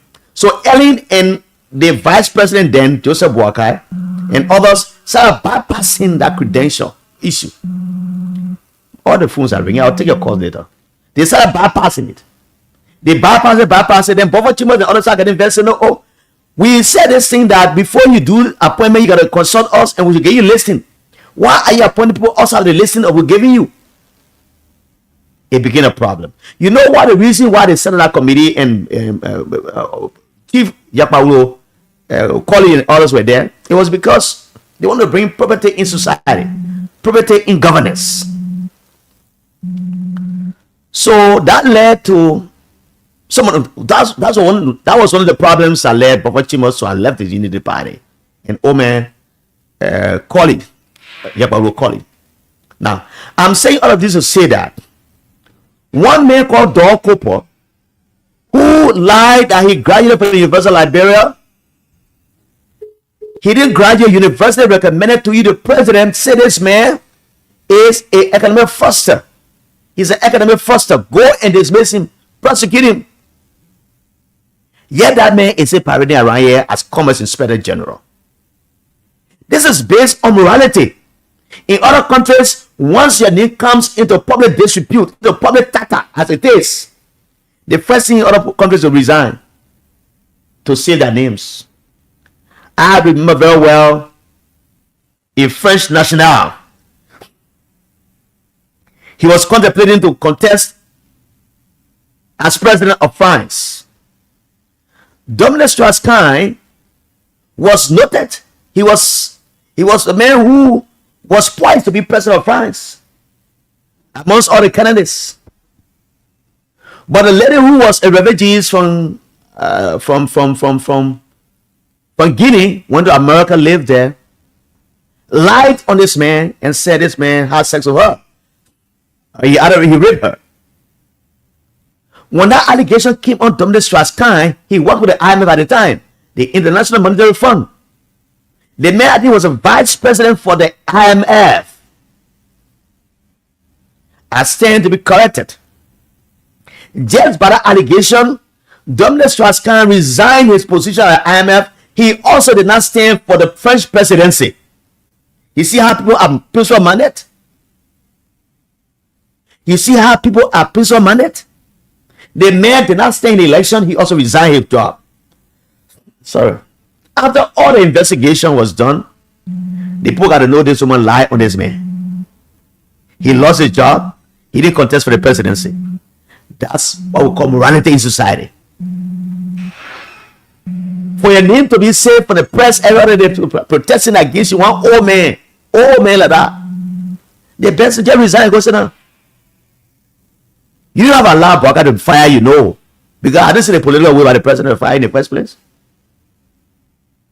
There are people who protect these people in government. So Dominique Strauss-Kahn, that is just one of the examples. There's another woman in Britain. I saw the video on the BBC, watching the news. You know, a lot of examples are there. In America, people don't play with their names. Once your name comes to public disrepute, you either leave the scene or else you'll be crucified by the press. What is Dor Cooper waiting for to resign his position?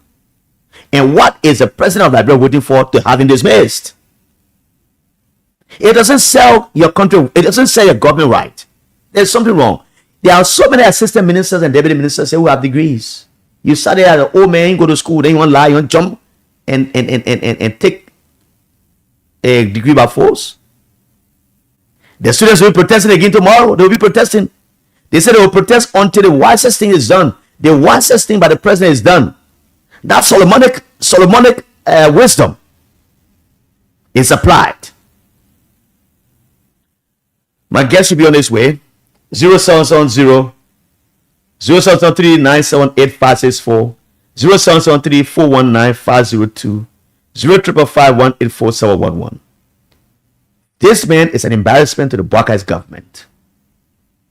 Nobody wants anyone to take food for your table. But if you get involved in academic fraud, you are a fraudster.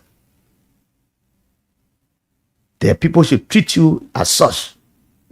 And nobody respects you for that. Let me take a musical break. Orlando Boys will be here very shortly. Let me take this musical break.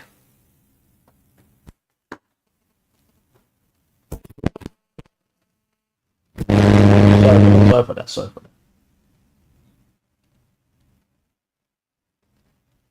for that. I'm trying to get this music uploaded. We have some challenges here with our internet. So I'm trying to get this one.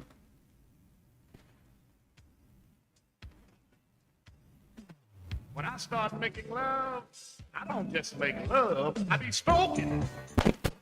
Sorry for that. I'm having some serious challenges here. George, you gotta come and help me here. Oh, what's going on? Sorry for that. We're having some issues. We're trying to resolve them.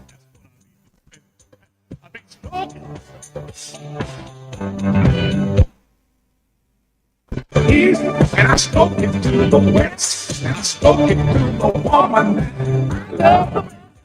I be spoken. This one is by the man Clarence Carter. What time of the day do you like to make love? What time of the day? He's asking you. Do you love to make love? Just before breakfast. Have you ever made love before breakfast in the morning, very early morning? Do you ever make love while you watch the late show? Well, let me ask you this. Have you ever made love on a couch? Well, I'm asking. Let me welcome Sekou Javi from Bon County, Francis Flomo. Seat of a car. Washington Bon County as well. One time I made love on the. It's Ralph Flomo, our correspondent there in Grand Bassa County. Welcome. Philip G. LG Detour. Good afternoon, Voice Liberia family. And good afternoon to Brother Jala Imane Griffith III. My name is Philip LG Detour. Follow you guys live from Bangapon County. Oh God, what have we done wrong? Every day, negative news on the Unity Party government. Father God, please save us and save our beloved country, Mama Liberia. Thank you, guys, so much for the information provided Did you make love? to us every day. Did you make love last week? Did he make love last week? Or will he make love tonight?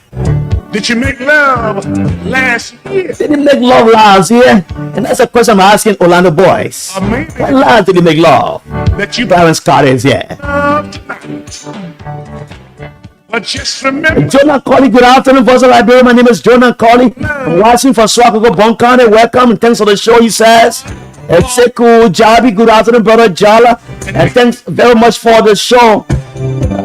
Mr. Bwaka and his so-called majority bloc do not mean well for this country. Why would Richard Kuhn and a group of people keep embarrassing this country to the outside world? Mr. Summer George, how you know, man? How is Ophelia George? When last did he make love, Summer? When I start making love, when last did he make love? And where did he make love? Stop until I know she's satisfied. He's making love to a woman. And I can always tell when she gets satisfied. And when she gets satisfied, she keeps calling my name. And Jala Griffith, ooh yeah. The Clarence Carter. Ooh shit, Clarence Carter. The other night I was stroking my woman.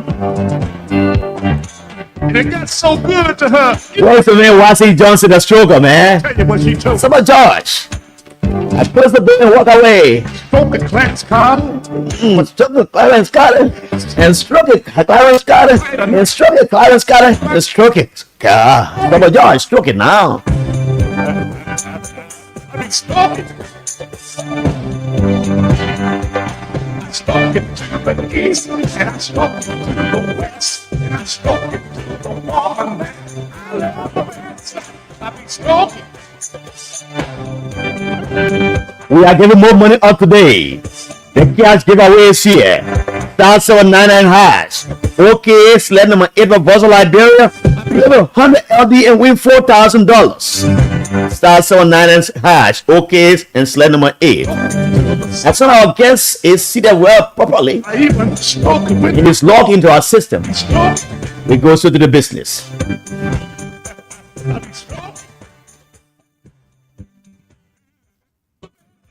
I'm stroking. Now, when I start making love to my woman, I don't stop until I know she's satisfied. And I can always tell when she gets satisfied. Because when she gets satisfied, she starts calling my name. She said, Clarence Carter. Ooh, shit, Clarence Carter. The other night, I was stroking my woman. And it got so good to her. You know what she told me? Let me tell you what she told me. She said, stroke it, Clarence Carter, but don't stroke so fast. My stuff ain't tight enough, you can stick me up my. I be stroking. I be stroking. I stroke it to the east, and I stroke it to the west, and I stroke it to the woman that I love. I be stroking. I be stroking. I be stroking. Yeah. Smoking. No. Yes, welcome to the show. It promises to be better every day. You know, when the nation's helmet is on your radio, it promises to be infotaining. Blending information with education, it is infotaining. This is Voice of Liberia, 104.1 Manila Greenfield. Better say come Kiang Balakuli. Or you come in Yale one Tokau. That's the name of people call me in Bon County. And that's the name I love to hear. Or you call me Zobawoma. I'm the son of a warrior. And the son of a warrior fears nothing but to do wrong. That's how the people from Ziodaman call me. So welcome to the show. Clarence Carter has made our day. And I want to introduce to you a very important person. We've known each other for a very long time. Mr. Orlando Boyce. L. Orlando Boyce the first is our guest. You know, this crisis in the Methodist Church has dragged on for a long time.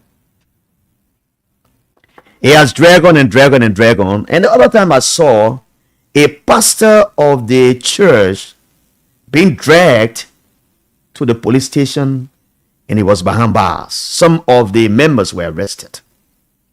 Orlando Boyce has a long history with the church. I hosted some members of the church last week, and they made some startling revelation and made some allegations against him. First of all, let me give the main title that you know who he is in the church. L. Orlando Boyce is the secretary of the Liberia-VOL Conference delegation to the General Conference in 2024. He served in that capacity, a delegate to the West Africa Central Conference 2024 as well, former conference youth adult president, district leader, St. Paul River District Conference of the United Methodist Church, and former member board of trustees of the Liberia-VOL Conference of the UMC. Let me welcome you, Orlando. How are you? Thank you, Jala. It's been a long while. Yeah, very long time. Yeah, the last time I was on OKFM some 5 years ago. Yeah, way back then. Yeah. Thank you, Mama. You have a very nice studio. Thank you as well for the compliments. And we like that you always make sure to come on our show and call you. Yeah, no problem. My first time here. Happy to be here. Thank you. So how is your institution? You were with your professional institution. Yeah, the firm is going well. Firm is going well. Yeah. We are still there. How do you call the firm again? Cool Liberia. Okay, Cool Liberia. What do you do? Well, we do accounting, tax, audit, advisory services for businesses and individuals. Oh, that's good. Yeah. All right. So anytime you're running for representative, you can't do your tax return. How come? Maybe the bunker will come one day. Okay. Let me welcome Andrew K. Blackie. Good afternoon, Big Brother Jala. My name is Andrew, and I'm Andrew K. Blackie, following from Banga City, Bon County. This afternoon, we need real fast and prayer for our country. You know, fast and pray. We'll be fast and pray much more. You know, but again, Orlando Boyce is here. Orlando, how is the United Methodist Church? Jala, the church is now okay. What's going on? And some of us, we are not happy about what is going on. We really hope that our church, we not have gotten this low. We have not gotten to this point where our church have to be in the media. But again, sometimes the situation calls for it. And we look forward, as we even come on this media, to a sit down and discuss time. Mm-hmm. We have to find a time in this United Methodist Church where we will all sit down and have a discussion around this whole issue about the legalization of homosexuality that have brought this big divide in our church. Yeah. Jala. It has divided the church. It have dragged our church down so much. And like you indicated the other day, some folks were here and they were talking about the issue, and they mentioned me. Yeah. And that, I think is everything got two sides. Yes, that's why I thought to give you the side. And so I called you on the phone. We couldn't talk. Yeah. I wanted to have debunked that. I want to tell you, thank you for giving me the opportunity to give you the other side. Okay. Of the story. What's the other side? Jana, the United Methodist Church is a worldwide church. And I have just I just done a structure of the church. Okay. So you will look at as I discuss, so you will follow me. Okay. So the church is structured in a way that you have the general conference seated there. That is the biggest body of the United Methodist Church, where all decisions are made. Our church is structured in a way every 4 years we go to the general conference, as you see up there. Yeah. And we make laws and pass on decisions regarding our church. And when that decision is made up to the general conference, it flows down to all the other conferences. Okay. Our church is a connectional church. And that's how you see the organigram looks like this. Okay. So you have the general conference, and on the left, you have what we call the jurisdictional conference. Okay. The jurisdictional conferences are conferences that are in the United States of America. Okay. Only in North America. Then you got the central conferences. The central conferences are for conferences that are in Africa, Europe, and Asia. Okay. So the United Methodist Church is on 4 continents. And in Africa, we got 4 central conferences. In Europe, there are 3, and in Asia, there are 2. And in America, there are 6 jurisdictional conferences. The reason why I'm laying the background so we'll understand the connectional nature of the church. Then beneath those jurisdictional and central conferences, you got annual conferences. They're where Liberia falls. So we are an annual conference of the United Methodist Church. All right. Now, the whole issue of homosexuality has been looming our church for the last 52 years. 52 years? 52 years. It is not a new thing. No, it's not. The reason why it has escalated to this point is the fact that we have legalized it. For the When we say we, it means that the United Methodist Church. the Universal Church. Yeah, wow. Since 1972, the church has been on this issue of the legalization of homosexuality. Okay, and it has been something that every 4 years when we go to that general conference, we will refuse, we will debunk, we will say no to the legalization of it. Every time you went, every time we went there, we will vote. You mean the African church?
it will be called the Global Methodist Church.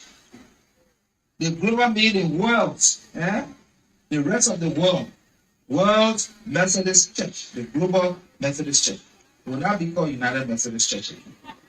So hopefully this year when we go to another conference, those who will be going to another conference will be voting again.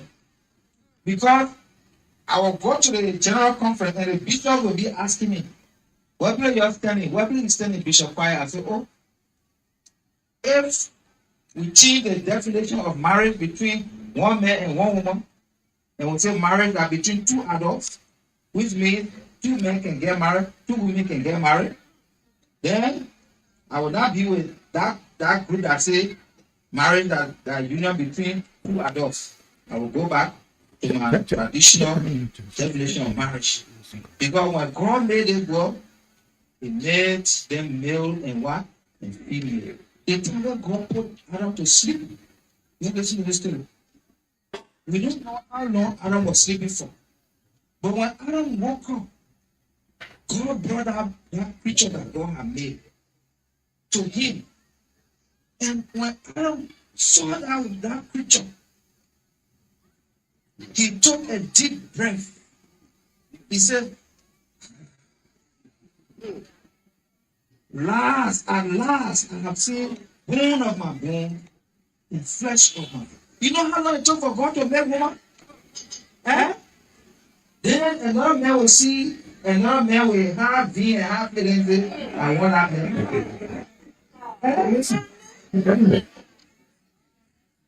So, we are telling the people that we will not go with that to what they want, because they want to spoil the world. They want to spoil the whole world. That because of this, men going after men, women going after women. They're not going to destroy Sodom and Gomorrah. They say in the Bible. So God cannot lie. And the Bible cannot lie. Everything the Bible says, it can come to pass. It has come to pass. Amen. So there's no way that we will agree that men will marry men, women, that God will not get angry to destroy the world yet. Amen. If we do it, if we agree, the wrath of God will be upon us. Amen. It will surely be upon us. So that's what people doing in America. God is ready for them yet. Because the day God get ready for them, they will not be able to stand up. Amen. So Amen. Can't do that. Amen. So, Jana, yeah. So, listen to the final part again about Global Methodist Church. I'm moving from inside United Methodist Church. Your gate people, your be inside. Yeah. You leave. Going with me. Amen. And where you're going? So when I move from inside, The platform will go with you. Now, so Orlando, So, Jara. yeah, let me just come to the question. No, I come. You come to the question. Okay. This is one instance. This is to number 2 in Grand Prix. Oh, yeah, we drunk you as well. This is another one. You want to get 1 minute listen.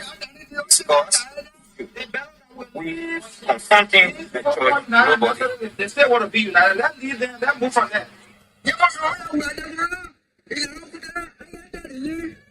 We want to move from among the people that will say man should marry man and woman should marry woman.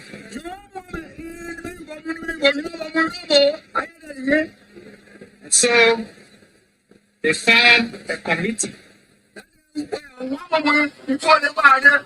And so next year they will be looking at that issue, whether we will move from there or whether we will stay in Methodist, United Methodist Church. Yeah, that.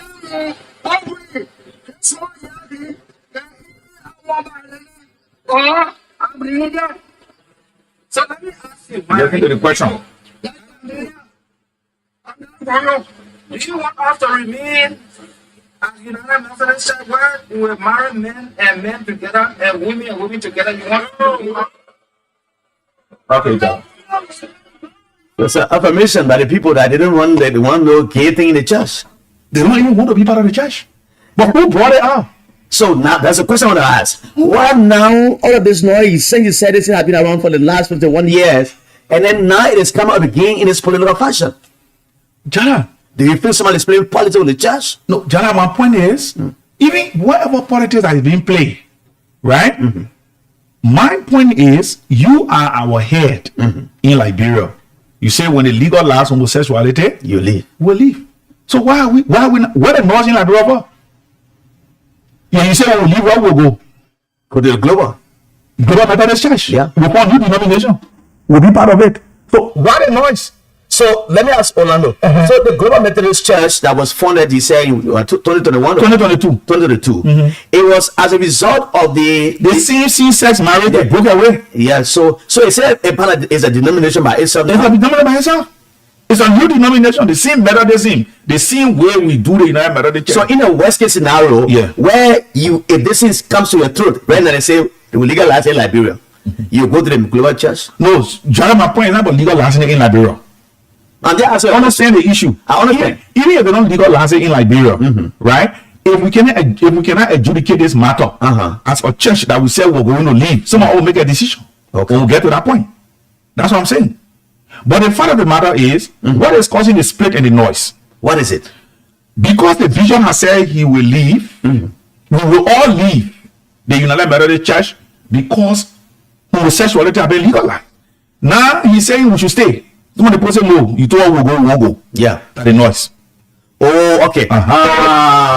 The global church, how you call it, sir? The general conference. Yeah, general conference. Now legalized it's in the book. Yeah. So it's because of that. It's in the book. And because he said it when you're doing to leave, yeah. And someone he said, now he said we can't leave, we must stay. Who's saying that? The bishop. He changed us. Oh, yeah. But you're not following anything. So I see, but the other day when all the Google did the thought he came back. We must stay now because they say we get regionalization. What do you call regionalization? Regionalization is scripture, the Bible, the what? Regionalization say you must stay on this word. Yes, tell us where the problem is. I'm getting the understanding of this. Thank you. I've gotten a complete understanding. He's saying all the people pass the thing, but the people in America can do it. Saying our law in Liberia, let's just stay with the United Methodist Church and worship God in our context. We say no, we won't worship God according to the Bible. Yeah. Not culture, not context. So Orlando, you have simplified this whole thing. Where do you belong now? Which of the church are you with? No, Jara. You see, when I come to CIDO, right? Before I go to that far, I want to show you, I want to give you facts. Okay. This is the meanings from the general conference that have legalized homosexuality. All right. Jara, these are provisions in our book of discipline that have legalized homosexuality. These are provisions from the book. I just summarize everything. Over 20 different provisions. You want you leave it with me? I can leave it with you. Okay. This is look what our church have established. This is a denomination. See what we have established. A center for LGBTQ.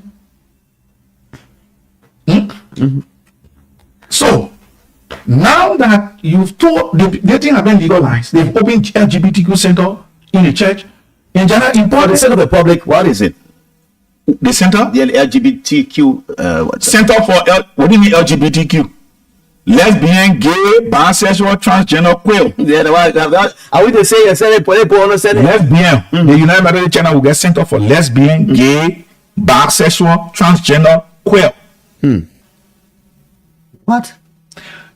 So we are saying no. We don't. Some of us saying we let this like you were preaching all around the country, Bishop. You said when the legalize it, we'll leave. So what is it? Why does it say holding on? He doesn't want to leave. We don't know. You need to ask a bishop. You need to ask the bishop and his people. All of us who decided that we want to leave and say we'll leave. I was suspended from going to the conference. I went to the general conference of delegate to report to the people. We did a report, gave it to the bishop. He said he can't accept the report. He suspended me. He suspended. Look, then the list 24 elders was suspended, Jana. Look at the list of 24 elders. Wow. That was suspended. Yeah, I've seen it. 24 persons. Elders. Pastors in our church. The last person is Reverend J. Methuselah Saki. That's it. This is from Wiyadera district. Yeah. The Jerry Kula on our list is suspended. Dr. Julian Nelson on our list is suspended. He said no suspension? Bishop say he's suspended. They will not be. In fact, I think he finished explaining him in the church. What about you? Me? No my letter. Read my letter. Read my letter. Brother L. Orlando Boy II, Dear brother boys, grace to you and peace from God, our Father, and the Lord Jesus Christ. I have been directed by Bishop Samuel Quiet Jr., Resident Bishop, United Methodist Church, Annual Conference, the UMC, based on the unanimous recommendations of the investigation committee of lay members, to inform you that you have been ordered suspended from all activities of the St. Paul River District Conference and the Liberia Annual Conference. Go for it. Furthermore, you are prohibited from attending the ensuing Liberia Annual Conference of the 2025 in Baga City, Bon County, pending a final determination of the complaints brought against you. Bishop is further directing the acting director, District Superintendent, Brother Samuel Thompson, Associate Lay Leader of St. Paul River District Conference, to act as lay leader. It is our prayer of the bishop that you will exercise a necessary restraint in this proceeding. You know why they suspended me? No. Because I have written my letter that I want to be conference lay leader. Okay. I wanted to unseat Towa Yenswa. Okay. And because they didn't want me to go to the conference, the bishop illegally, because bishop got no right to suspend any lay person. Who does that? No. The committee on investigation does that, not the bishop.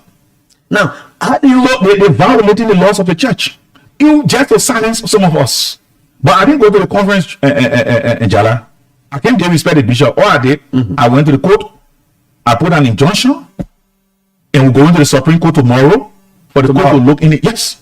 So you are defying your suspension? Yes. Oh no, they can't suspend me. I'm a whole district leader. Bishop, you can't suspend me. Clarence, I want you to remember church, not Bishop say church. Jala, you're not clear. I'm clear, my friend, brother. Jala, our United Methodist Church is not a Bishop say church. It is a church of method. It is a democratic church. You can't just get and suspend somebody. No, you don't have that power. And Bishop knows he doesn't have the power to do this. He knows that. So the court hears that tomorrow. Oh yeah, we're going to the Supreme Court tomorrow. Now, one of the is I want to ask you several questions. Yeah. I want to have a double barrel question. Double barrel question. Meaning I want to double it. Now, you have been accused by your colleagues. The other day, Mr. Knight was here, Jefferson Knight, and the other pastor. They accused you that you play a double standard game. You are using this whole. They say you are the one. Some of you guys who are causing confusion in the church, and you are using this confusion as a project to extract money from your international partners. How do you respond to that? And on the other side, as the bishop refuses to leave the UMC to go to the global church, some of your members have been protesting here and there. They were arrested, and they also claiming that if you are leaving, this building or those buildings are owned by the Methodist Church, belongs to them, and you cannot carry away with you. You get claim it. What do you say on that? Jara, what they call money for project? What do you call project? People are contending for their faith. You call project? They tell the bishop or going around and say we'll go to the Global Methodist Church, that project he will own. When the bishop saying we'll leave, that project he will own. Now they say that project. Yeah. So they tell the bishop, so the way the bishop say he won't leave now, that project he own. You see, when you were leading people, you got to be a leader. Even if for any reason, and some of us have asked the bishop, even if for any reason you have a change of mind, Clarence, and Jala, there's a way you have to talk to the people. You have to be persuasive as a leader. There's a way you got to cajole the people in our Liberian Pala. And you got to wrap them.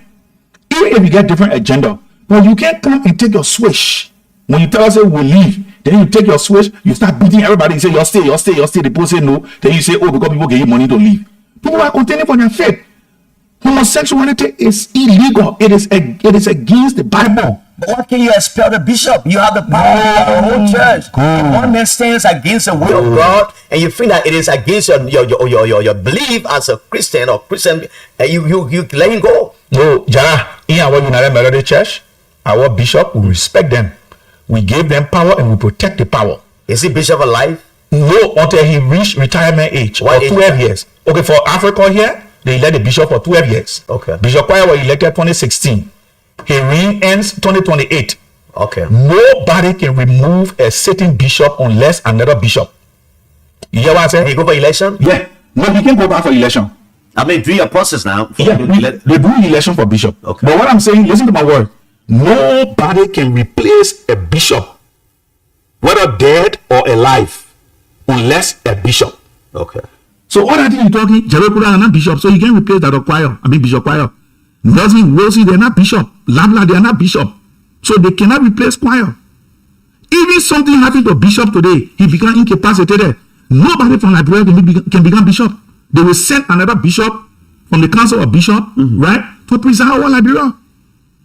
That's how our Methodist church is structured. How is your so the issue of project is not true. Project for what? To do what? Collect money from what? From Global Methodist Church?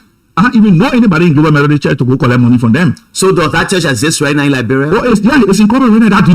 It's a denomination. Okay. It is not a church. It's not a church yet. It is a denomination. No, you see, denomination is not like a church. Yeah, no, it's an organization. Thank you. But if all the organization can be churches.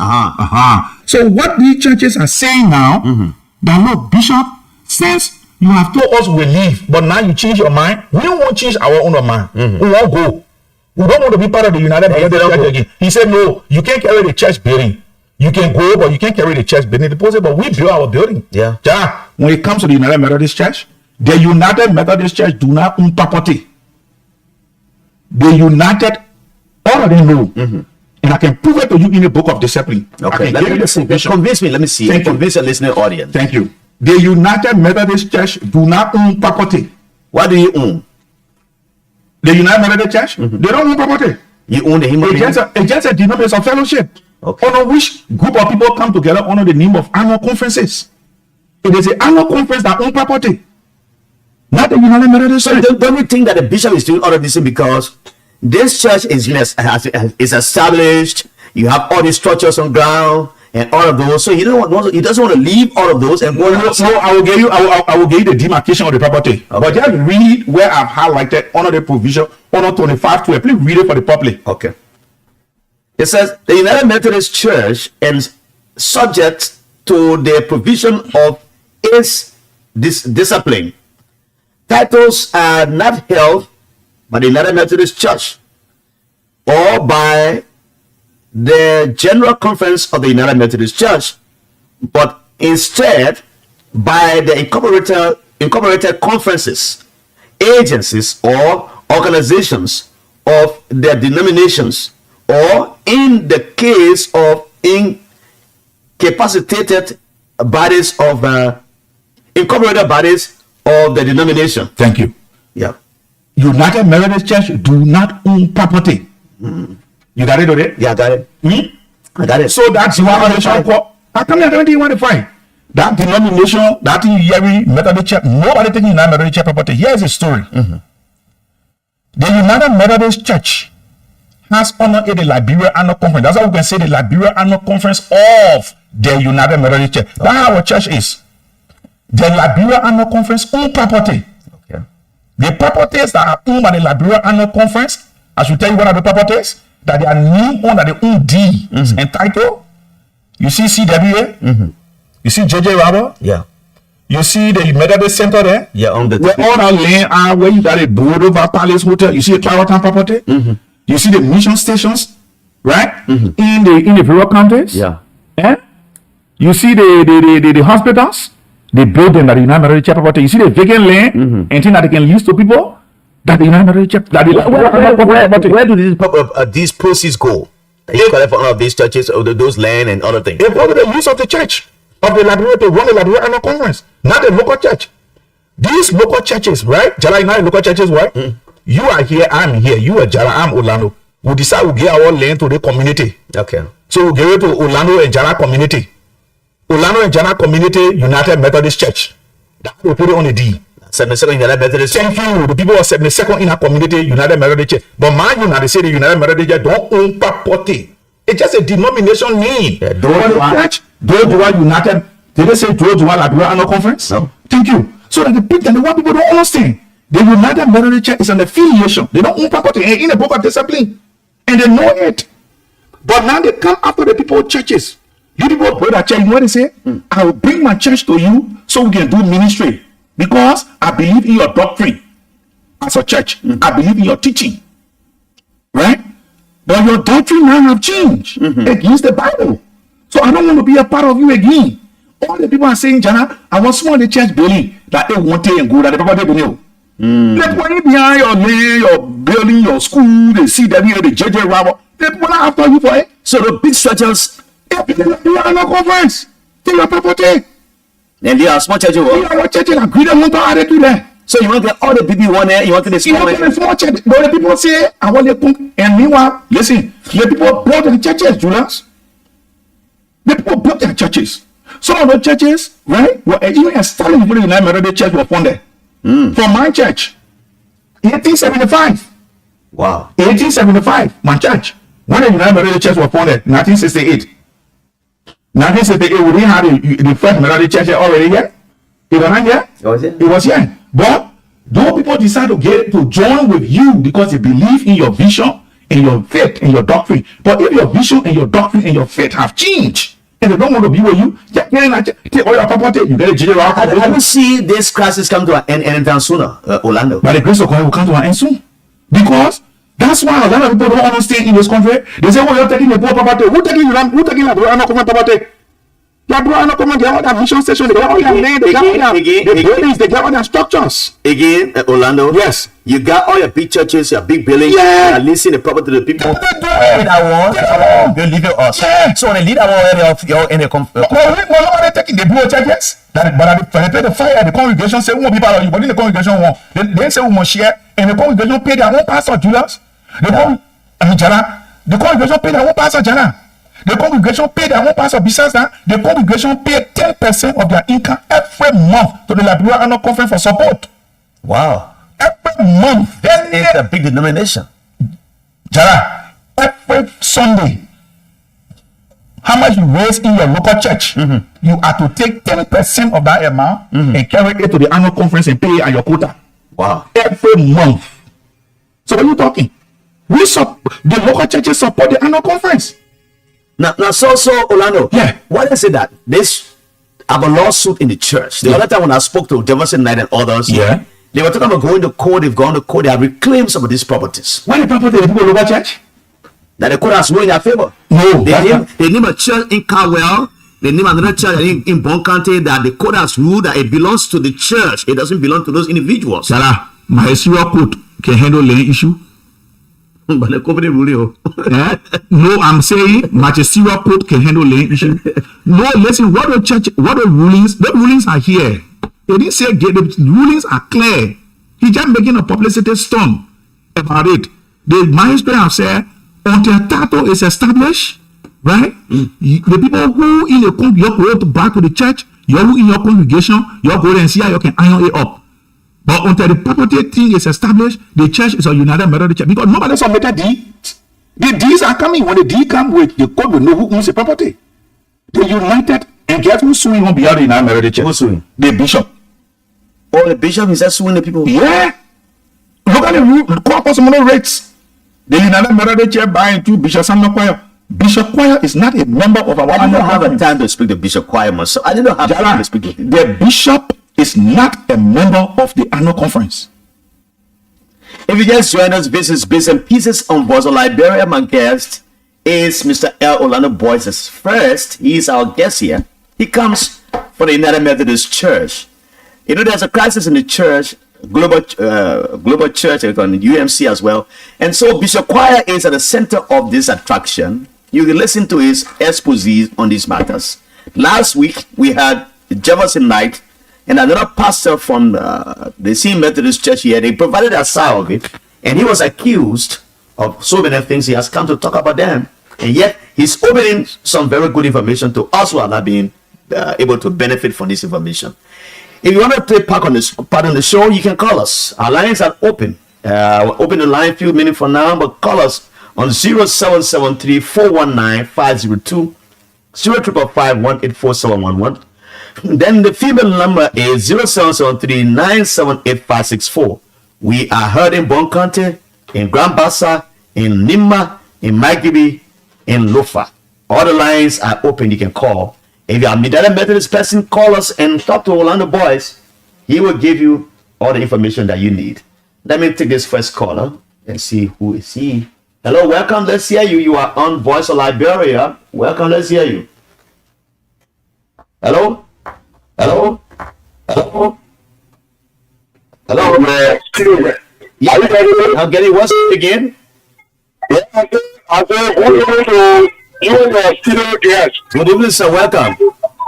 Yeah, this is the Maurice Scooter. All right, let's hear you. Do you have another Methodist church in that area? Yeah, before now, announcement day we go down. Okay. No, for the when people barricade the place. That the original owner of the church people doing that also. No, the congregation. I mean, those in the congregation they didn't want to do that one. The young people are in the church, the barricade, they want to see something there. They don't want to be here. So Bishop Choir is on his own now. Because I'm not going to let him know there on my different thing. So here is the issue straight to the point. Mm-hmm. When you are the country man, they should have a pastor after he is sharing, who can kill F2 to get married. So you can go out and get that woman and then so the question you are going to him back is so if you are saying that woman and woman to get married or unless you get married. Why should we keep woman and he married to a friend there? So thank you for that. Remember what maybe that time that thing can empower you. Hello, let's hear you. Welcome. What's your name? Yeah, I'm Lloyd D. Johnson and I'm doing from different community. Let's hear you, my brother. Yeah, I don't want to tell the man of God, take it, let him stay on the wall. Let him stay on the wall. It's better for him to die and be weapon now than Jesus. Than for him to die and lose the soul in hell. This particular deity will not establish in the country that the thing at the end of the world, it will happen. God will have will not allow it and will fight against it. Thank you. Thank you. The next caller, welcome. You are encouraged to call us from the counties if you want to call us. Hello, welcome. Hello, Jana. Good afternoon, welcome. Yes, when you tell the city that thank you for the world for pointing the issues. We also where do you call from? Where do you call from? Okay, I'm people calling from Kakata. Let's say from Kakata. Okay, I would like to tell the city that thank you for the issues. If no, they came to the United Methodist Church. I think the only thing is saying just simple. Pastor Crash should bring one of his son and get married. You know, Pastor another made a married and he to get married. Another is one of the really I call it the deacon. Then they go their marriage issue one side. If you want them to get married, but I don't think the government will do that because the one side is still with it. Thank you. All right. The next caller, welcome. This is Voice of Liberia, Bits and Pieces. My name is John. What's your name? Is that Harris? Thank you. All right, Harris. And thanks to Orlando Boarding Studio for the clarity. I just joined the conversation, but I think he has made the public to be aware of the unfolding in the Methodist Church. But my question to you, Mr. Orlando Boys, you people are aware that certain, the annual conference was seeking the issue of gay marriage in the church. Why is it you guys do not want to be part of that, flag this issue all your own and decide to back up and find another round? Thank you. All right, 0773-978-564. Dedicate that number to those in the counties where our frequencies are getting. You are getting it from that area in Lofa, on Waterfoya, and Nimba, Banga, Bon County, Kakata, Magibi, and Grand Bassa counties. We are all live in those areas. Call us on 0773-978-564. That number is for the females, but again, I'm dedicating that number to the people in the counties. It is about Christianity. We're talking about Christianity in the church. What's happening in the Methodist church? If you're a Methodist person, call us and ask a question. Orlando Boys, the first AC as my guest on the show. 0773-419-502-0555-184-711. Let me take this call from here. Hello. You want to participate? We are talking to David P. Momo from Shuffling Boys Town Junction. All right, Shuffling Boys Town Junction, go ahead. Okay, I have been following. I will say thanks to the studio guest there for making everything clear and explicit. But we want to see the first wedding in the Republic of Liberia in the United Methodist Church. The government of Liberia will convince that. But it is part of our constitution. But I don't know whether the constitution is silent on that, or the constitution will allow that. We yet to see it in the church. Okay. I'm not a Methodist. I'm from different denominations. But when it comes to that issue, we will follow suit, we will follow Olano, and make sure that it will not exist. Okay. They can take the property, the churches are then built by the local community, as he said. They have other property, whatever, they're not to the petition or what thing that they have. Why can't they take it and leave the community churches to deal with the community people? So if they take it and the people that are in that community are not going there, what they want to do? Thank you. I'm just waiting here to see the first marriage in the church. Let me see what the government will do or say about it. All right. Thank you. You made your points. Others have to come in, or the guy dropped the line. So someone may say the bishop is concerned about the proceeds that come from the church and the big buildings, all the thing they're renting. Hello, welcome. Afternoon, Mr. Thank you. This is Stelian. I'm calling from Assembly Stockholm. Let's hear you from friend and brother. I want to for the Sunday condition. You see, church. Basically, from the Second United Methodist Church. Okay. And what he said with regards to the Liberian Conference Church is a democratic church. Okay. And the practice that is there in church today, I think there's a need together to resolve it.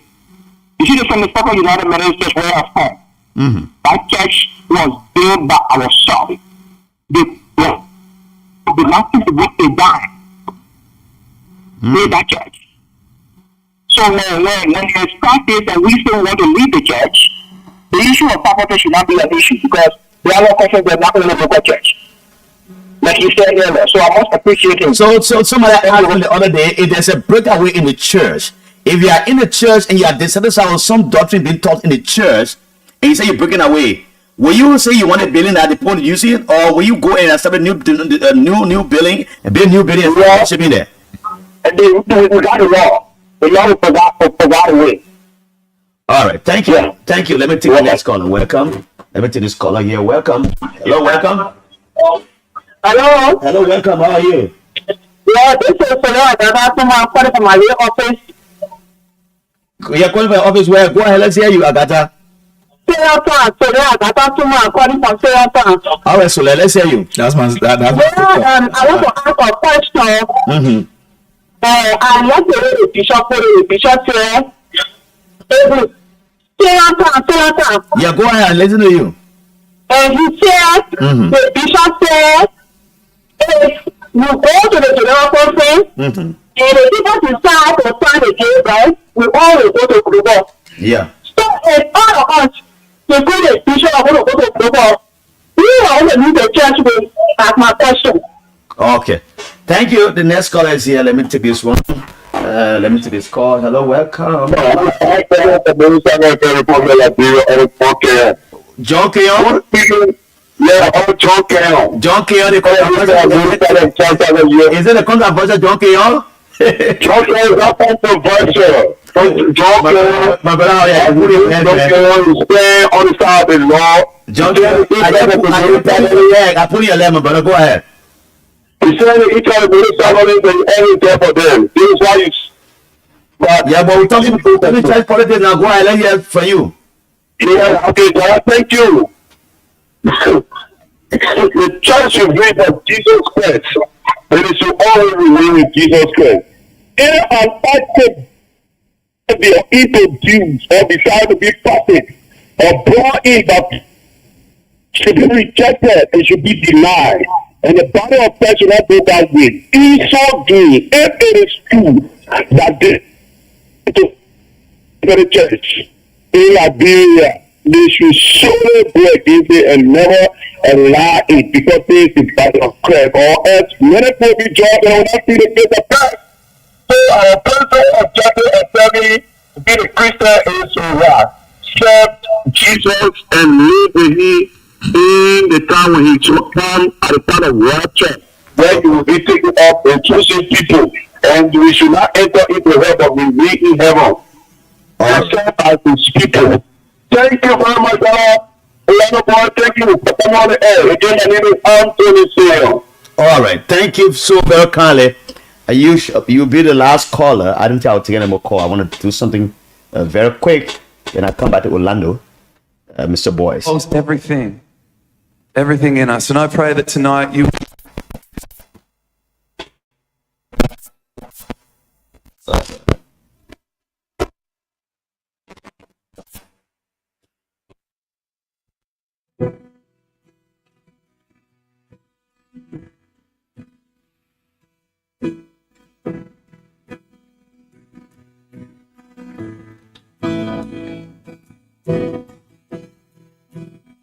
One of the sponsors of Barefoot is beautiful Western gospel music. So we're talking about church matter here.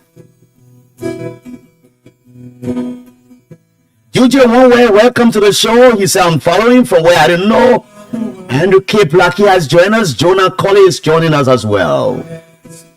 Open my eyes, let me see. Beauty that made it's hard to adore you. I've listened to the both sides, in the whole crisis. I will have to take time to invite the bishop to come to speak with him. If it comes fine, he doesn't come. Those who have ears will hear, and those who have mouths to talk will talk. That's it. That's how we come back to Mr. L. Orlando Boyce first. Orlando, you listen to the callers. Yeah. What did you make of that? So, Jara, listen to the property issue. It's our bishop again. Okay. Money from America, I said, build them up. Yeah. Most of the churches here, you build it yourself. Yeah. You come get some money. Thank you. You'll be struggling until you build a church. Yes. Okay. Praise the Lord. Yeah. Then when that church finish building, and they say, oh, you call a bishop, you say, bishop, come now. We finish building the church. Amen. Come and dedicate the church. Okay. So the thing that you are doing yourself now, I want somebody to tell you must do the one before, and what about look at? Yeah. So that defeats his purpose of fighting for property. Yeah. But the bishop knows. But no, Jana, it's weird. I still don't understand it. You know that people build their churches. And the thing about it, the church and a whole congregation, the leadership, the youth, the young adult, the whole congregation say one lead. And not say the people in a churches play. The whole congregation say one lead. So people say one lead. When they want to leave a person to leave a bit with you, you know the But let me answer two persons. Okay. Two of the color. The other can say, why you didn't leave ever since? No, my brother. We have been fighting for 52 years. If we had left, what would be saying they wanted to do it? You got to wait until the action is taken before you react. So we had to wait until we come from the 2024 General Conference, and it is in the book. Then we'll get reason to say we want to leave. Secondly, to my sister Soler, who said the way the preacher said we all should go to Global Methodist Church. If we were going to go, who the property we're going to live with? My sister, the United Methodist Church don't own property. The Liberia Annual Conference and the churches and the congregation own their property. Like Ivory Coast, Jana. You know what Ivory Coast did? No. By the time they came for the General Conference, they met as an annual conference. They said we live in the United Methodist Church. You not hear noise there? No noise. In Nigeria, the same way. Nigeria king, they say the bishop king said no happy. We can't be part of the people who will leave. They left. So it's happening in many countries. But I can't hear you organic ground the church. Yeah, you go with me. It's happening in other countries. They left. You go to Ivory Coast now, there is nobody in the United Methodist Church in Ivory Coast. Who wanted to go build north for property? The United Methodist Church General Conference. The General Conference don't have property. So they cannot go there. So if we have stuck to our word as one body, and as a lot of the people agree in the 2024 conference in Bicano that we should leave the United Methodist Church, and the bishop has said it from place to place that we should leave, China, if we had left, we are going to go all our property. You're not coming here one noise in a town. Maybe we just say, okay, we'll do a Methodist Church. We will put our same thing here. And like he indicated, we are going to Global Methodist Church. We'll go on that discussion. If most of the people say we should go, we'll go. If most of the people say we should remain independent, we'll remain independent. But you can't tell us one thing then after the team pass, then you come back and say we should stay and do regionalization. Regionalization, what is it? It is a colonial way of leading our church now. First of all, it's a divide and rule. Second, it is a scheme to keep us under the umbrella of the homosexual denomination. Only in your region you can do it. Yeah. In my region I can do it. But all we meet to general conference. Yeah, have the same discussion. Thank you. Who are we? Besides that, we pay our apportionment every year $10,000 to the conference. Are you not contributing? Are you not supporting it with your prayers, your presence, your gifts, and your service? How you can say you're not supporting it? Jala, my son, have brought me to a deep understanding of this. My son is a United Methodist. I can give an example, right? In Liberia, we say we can practice it, right? Let's assume he has the opportunity to move on here and go to America. Yeah. In the church where they can practice it, he will go there, right? Yeah. He will not practice it. You practice it. When he come back, he's not indoctrinated. Of course, he's indoctrinated. Thank you. If they were not practice in the church there and anywhere around the world, he will not do it, right? George, where you be around, please come to the studio. But again, let me ask you this final question. Yeah. Have you ever been engaged by the government, or have you engaged the government on this matter? Because yes, there have been no time that the government of Liberia has acquiesced to the practice of homosexual practices in this country. Yeah. Have you been contacted by the government? Has the government contacted you? Yeah. Have you contacted the government? Just last week, the Senate called both parties, the aggrieved party and the United Methodist leadership, to a meeting, to a conference. The United Methodist leadership did not attend. And so the Liberia Methodist Church and the other aggrieved party went there. And they met with the Senate. And the Senate made some decisions and took some action. That's why you see this Sunday. They go on Sunday, there was no more attention or so, because the Senate intervened. Secondly, the Liberia Council of Churches have tried to intervene in the matter. They have called our bishop to talk to him. He are not listening to them. We've engaged on other stakeholders, the bishops, the Council of Bishops in Liberia, from all the churches headed by the Asa Wingo, call the bishop, even the police director, IG, come on, call us in his office when the confusion was going around. He still doesn't want to listen. All the leaders of the church, they call the leader of the man. Jala, you know, it is unfortunate, right? For we in the church, we care about the police station, for the police, for the good, for the police commissioner will be Joshi, will us one side and our bishop one side. And we the church. What about the bishop whose car was destroyed? What side does he belong? He's a pastor. A pastor, right? Yeah. Where does he belong? He belongs to the United Methodist Church. Okay. Is he willing to go with the global if anything goes wrong? I don't know about what's happening at that church or so about that pastor. I don't know the situation with whether he did. But there are a lot of, you see that list I gave the 24 pastors? They just among many pastors that are well known that decided to not be with the United Methodist Church because of this issue. Wow. A lot of people are leaving. You see congregation breaking up. Some people in school building, some people in the church. Our church, if we don't settle on the property matter, right? Leave. I am about the United Methodist Church. I'm saying to us as leader, leave the people church. You got all the property. You got the schools. You got the churches. You got the Methodist center. You got all the land. You got all the building. Why are you behind the people property? Leave the people property alone. All right. I think it is very, very important that that we come together and solve the property, because it have lasting consequences on the people. Like I indicated to somebody the last time, Jala, that look, I will give my perspective on the property fight, because this property fight is going to take our church down a different path. It is not good. If the people want to leave, let them leave. We who want to remain and fix the church will remain and fix the church. If we won't leave without remain. All right. So I want to say thank you. I want to say thank you, Jara, for giving me the opportunity to share with you in what is happening, and I appreciate that you starting to have a deep understanding of the church. This is what is happening in the church. This is what bringing the confusion. Then they say, oh, everybody say no to. Jara, you can't be in Liberia. You say the law of Liberia say homosexuality is illegal.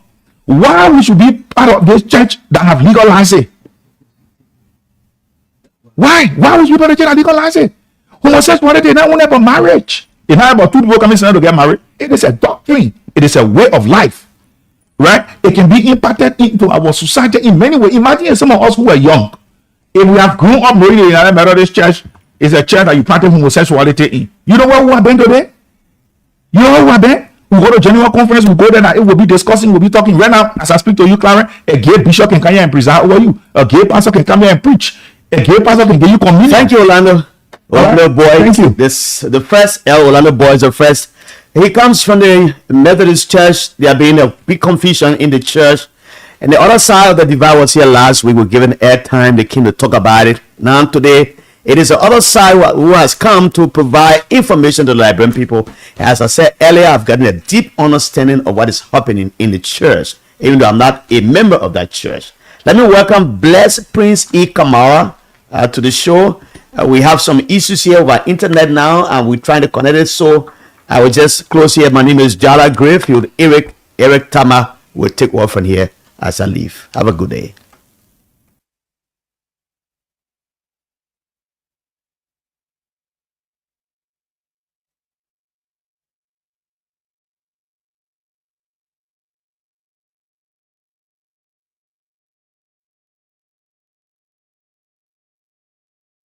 On 104.1 FM, Voice of Liberia.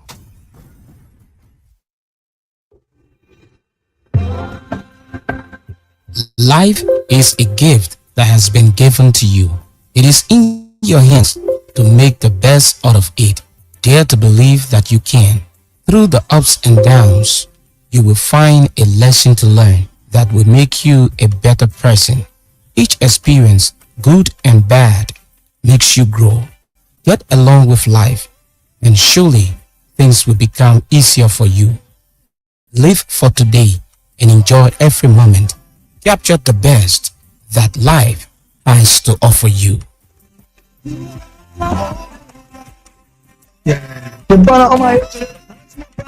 But what kind of problem on your head when you just scratch your head at it and you get less? Yes, the brother on my head when I check out again at one way playing, no one can help you. Yes, and it's talking as a boy. I don't see Mr. Bookman Professor. But why you post scandalizing on your head? Professor. What happened? Mr. Bowman, it's not easy. They coming Friday, we'll be doing beating spelling. And what teacher say, when dream what will be spelling, but me and I fight to spell Johnny Worry and it was. So I want you to please about spell Johnny Worry. But are the one you putting it on here? Yeah, Uncle Bowman, I only know. Now let me tell you, you people are all petit bourgeoisie and your argumento is too capacurium.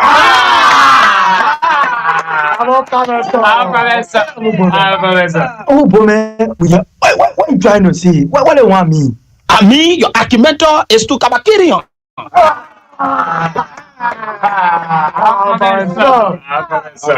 But Uncle Bowman, we hear all they wanna, but please about you spell Johnny Worry.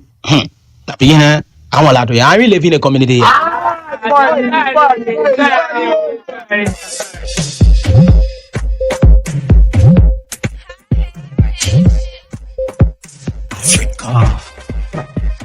My wife will you, Africa. Yeah, just scratch your head at it and you get less. Yeah, the son of my head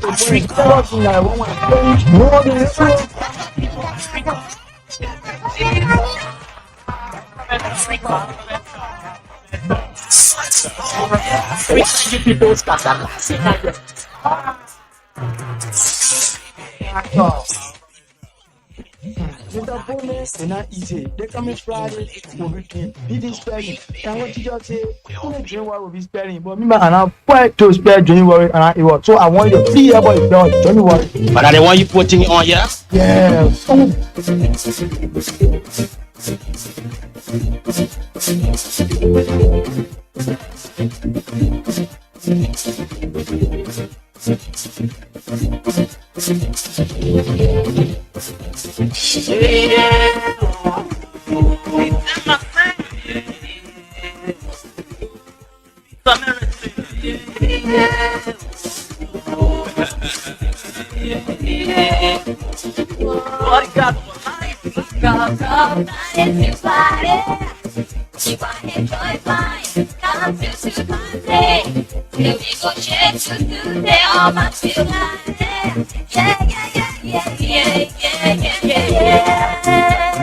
and me, so then they wait for come start the party.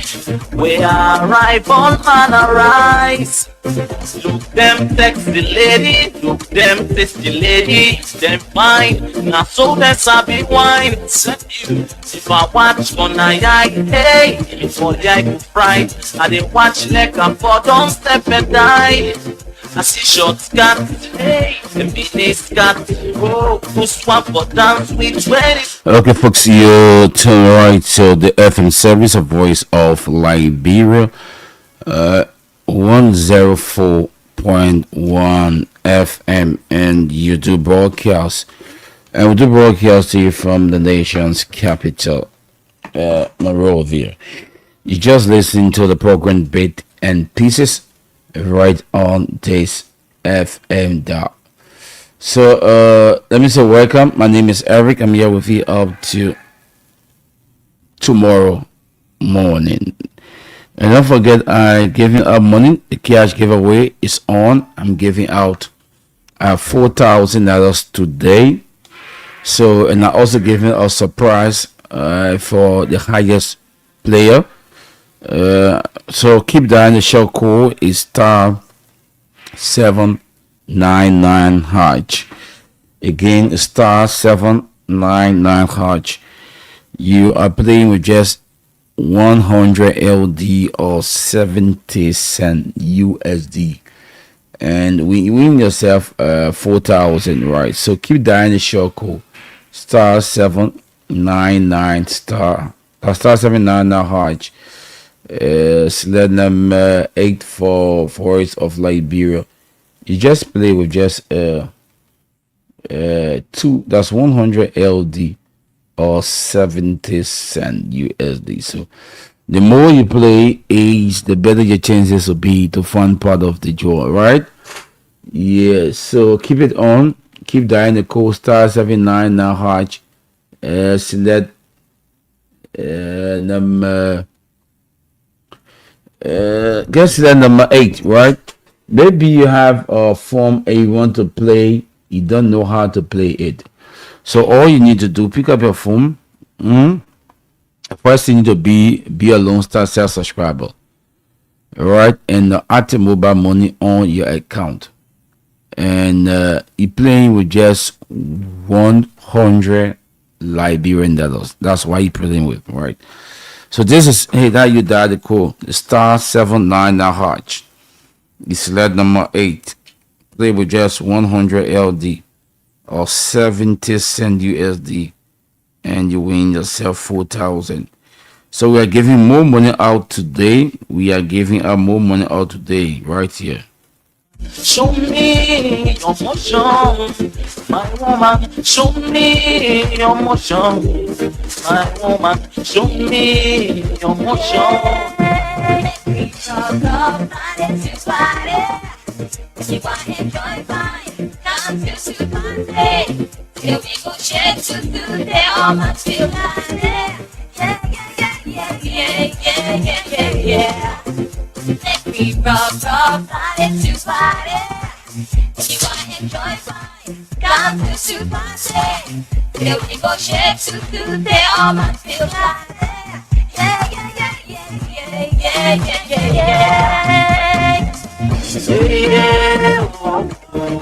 Go down. Bodyguard, it's up on them bar. Emerson, the beats are arrested.